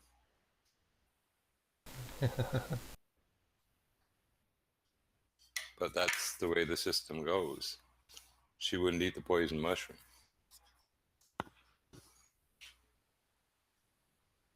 Yeah, sad but true, yeah. She was going against their wishes, so yeah, she had to be taken out. They gave her the option, and you know, these people, I think they're going to manage flights from pole to pole and ships going down to Antarctica. It's fantasy talk. You would be destroyed before you get anywhere near it. They would destroy you. Lindbergh, they had the Lindbergh kidnapping, all this stuff, all this to destroy it against a guy who could fly almost anywhere, you know. Throw in extra fuel, get a compass, and go learn some secrets. How do you keep him distracted, you know? kidnap and murder his baby. I mean, that'd go far for that little project, you know, shut him down. I don't know. I think it's funny that, you know, these are great pilots, apparently, you know, no question, you know. Amelia Earhart, great pilot, you know. Lindbergh, I don't doubt he was a great pilot. Why did they both have such shitty luck?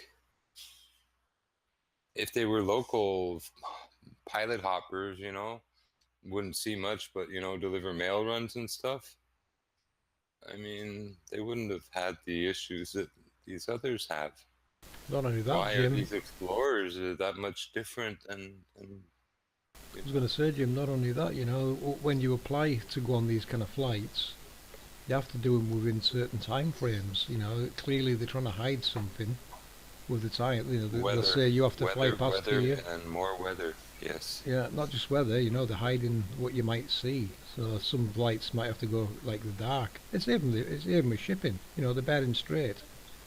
You look at the Bering Strait, I think you have to be escorted through there. Why do you need escorted? Because you might see something. Because the land that you see over there is not really Russia, it's a mirage. Yeah, and on the opposite side you got Alaska. You might sail towards it and try to step on that miragey land over there. So that bit of land that you can, I think you can see a lot of piece of land that they claim is part of Russia, and you're looking at it from Alaska. Now, if they claim it's Russia, they've obviously put some guys in Russian uniform there to give that impression. That will not when be. When you go north from the northest point in Canada, whatever's west of Alaska, not Russia. Whatever's west of Alaska or northwest of it is not Russia. It's somewhere else. Yeah, they tell you it's an optical illusion. You see land, but if you sail to it and sail to it, you'll still see land, but you'll never get to it. What bullshit. It is land. It is other land. And that's the fable, the story that, you know, most people with a rowboat would, you know, adhere to, because it's a long row. You know, even a sailboat, you know, want to make it both ways. You got to know your winds a bit. You know, if you take off in one direction, you don't know if you're going to get the winds to come back, you know. You're at the mercy of the sea. But anyway, up north, they say there's more land. You see more land, but it's all an illusion, so don't bother going. Now, who's kidding who? It's an illusion. Is that a polar bear I see? Yeah, no, it's an illusion.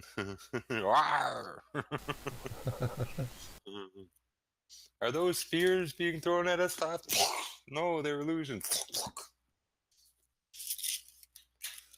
Is that killer whale eating my leg an illusion? Did that sun just come up with the ground over there? That can't be right. Yeah, well, like I say, I mean, and, you know, gullible, limitations, whatever. You know, someone tells you that land you see over there is just an optical illusion, don't ever try to go there. You might respect that. I would, to a degree. Lie or not, I wouldn't really know, you know, I wouldn't question it. Now I would, but then I wouldn't, you know. If I had a boat now and someone said that to me, knowing what I know now, that land you see over there, it's not land, it's just an optical illusion. Okay, yeah, right. Give me more fuel. I'll go check it out myself, you know. Platinum says in chat, so the way north is either through Canada or the Russian Federation. Well, you can go around the edge of Alaska or up past Iceland or sneak past the Bering Strait to go north. North of our Inuit people there, yeah, Bering Strait, just straight up north from the Inuit and from north. We did look at shipping, and we didn't see any shipping at all going any further north than Iceland. So all shipping seems to have a restriction as far north as Iceland, from what I can see. Well, they got more airports there than probably most of Europe now. So, no, they've got probably near 100 airports built up there, where there's just supposed to be like water and a little bit of oil underneath it. Maybe a spot of island here or there. It's a whole lot of airports for nothing. It's impossible they're there for nothing. They're a way station. They fly in goods and materials to fly to others beyond. It's just the way they move stuff logistically. And as reported, Jim, by them nice honest Canadian people around you, They've noticed the flights, heavy volumes of flights flying northwest, Oh yeah, over and Quebec and coming back on a Brunswick. southeast kind of trajectory. So yeah, lots of hidden flights up north. Well, they're United Emirates, Arab Emirates are coming over the north. Why not? You know, it's Africa. You have to fly north and over Europe and through England and across Newfoundland to do what they should be able to do easier on a ball. But that's beside the point. I'm not going to argue with it. But yeah. Oh, they played a lot of games. Airplanes that do a kind of flipperoonie, you know, like you're turning a pizza in the oven or something there, so don't burn at the back. Yeah. Here we're flying northwest. Ooh, now we're turning around like on a freaking turntable, and now I don't know where we're going, but hey, it's pointed in one direction and it's flying there. My gosh, what a... I'd pay for that little joyride, that little extra tidbit on a flight. I really would. It's like going around the mulberry bush or something. Yes, ladies and gentlemen, attach your seatbelts. We're doing the maypole maneuver. Here we go around the Mary bush. Anyway, moving right along. Jeez. Fly north, you know. I think that's You where live the in the deep South that's why they Africa. wanted GPS and aircraft, so they put it in autopilot and it does all the sneaky banking that you don't notice till it gets to where it's going. It's funny, if you live in South Africa, you have to go almost to the North Pole to get to the South America and deep south in Chile. How come? Anyway, just... What people should do, you know, when they're flying is never mind the, you know, on your mobile phone you've got GPS, but that has to sync with the aircraft mode or whatever it is, which I think overrides what it's really telling you. So you'd have to take, hold on Jim, you'd have to take your own standalone GPS on board and see if it matches what the original's saying, because I don't think it would. You know, if you can take one on board an aircraft, I bet it'll differ. Resync some of these systems or a bunch of the machines and do tests with the new orientation without their algorithms and their bullshit. Then you could get real data. I don't care if it's coming from the state, the data is skewed. Distances from city to city, everything. They fucked it up. They fucked around with it. Sorry, they mucked around with it. You know? Nuts and bolts. There's going to be a readjustment, like with Google Earth, you know, that algorithm that curves everything, got to go. We got to see it flat. You know, oh God, is that so hard to figure anything out with that stupid ball? What nonsense, and all their aberrations and algorithms and fogging out this and fogging out that. Oh, those people, I could just go through there with, I don't know, the whole Russian army and clean it out. But it's offensive. But, you know, maybe one day there'll be a truly good kind of like flat Google Earth for people, the real one, and have a good representation of everything, and be able to see more of the stuff without all their obscuring and BS, you know. It's only fair. It's not too much to ask for. Show us what's damn real, you know. Airbrushing out like Hindi gods and Hindi statues and historic places, and what gives you the right to airbrush out someone else's culture? Really? You know? Are they that afraid of it? Name of Vishnu, get with it. It tells a story, Jim, that's why they don't want you to see it. It's a mystery to me. Mystery. It's a popular name in India, mystery. It's a mystery to me. Moving right along.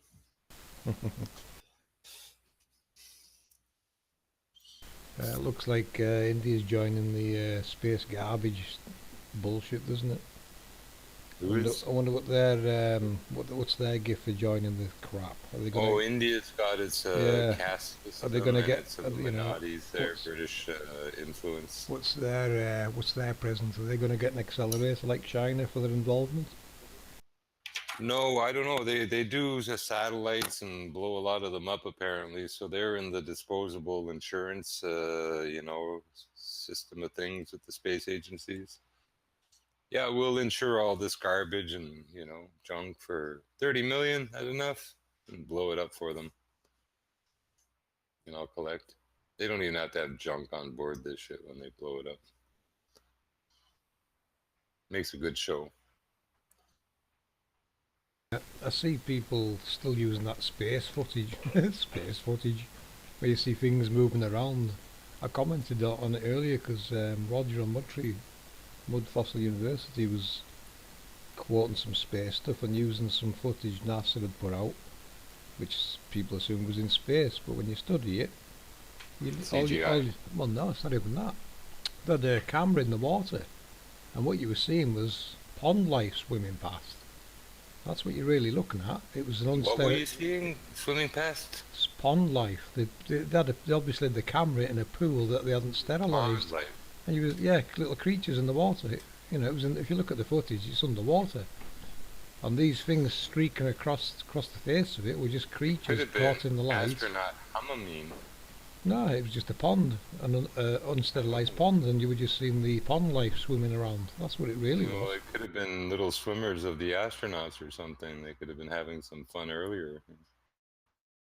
Nope, definitely pond life. Trying to pass it off as being in space. NASA, more chlorine in the water.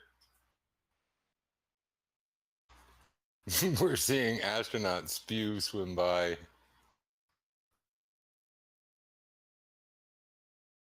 More than likely to be one of those water skaters that walk on water going past. A Martian water skater.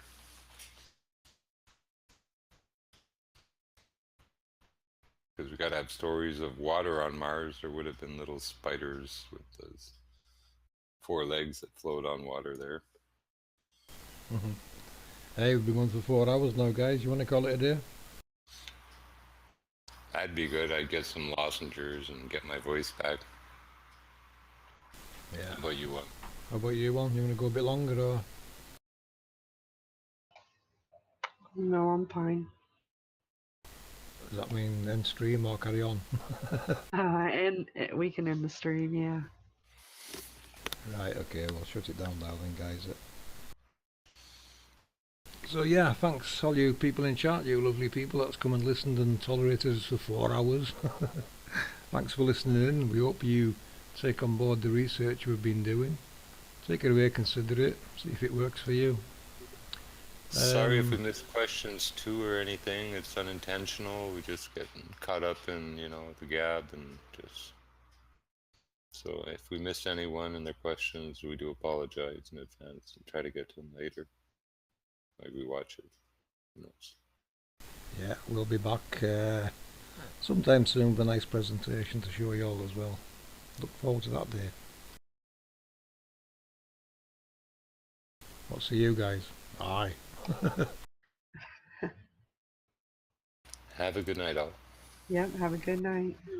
Yeah, thanks everyone. Good night. We'll catch you another time.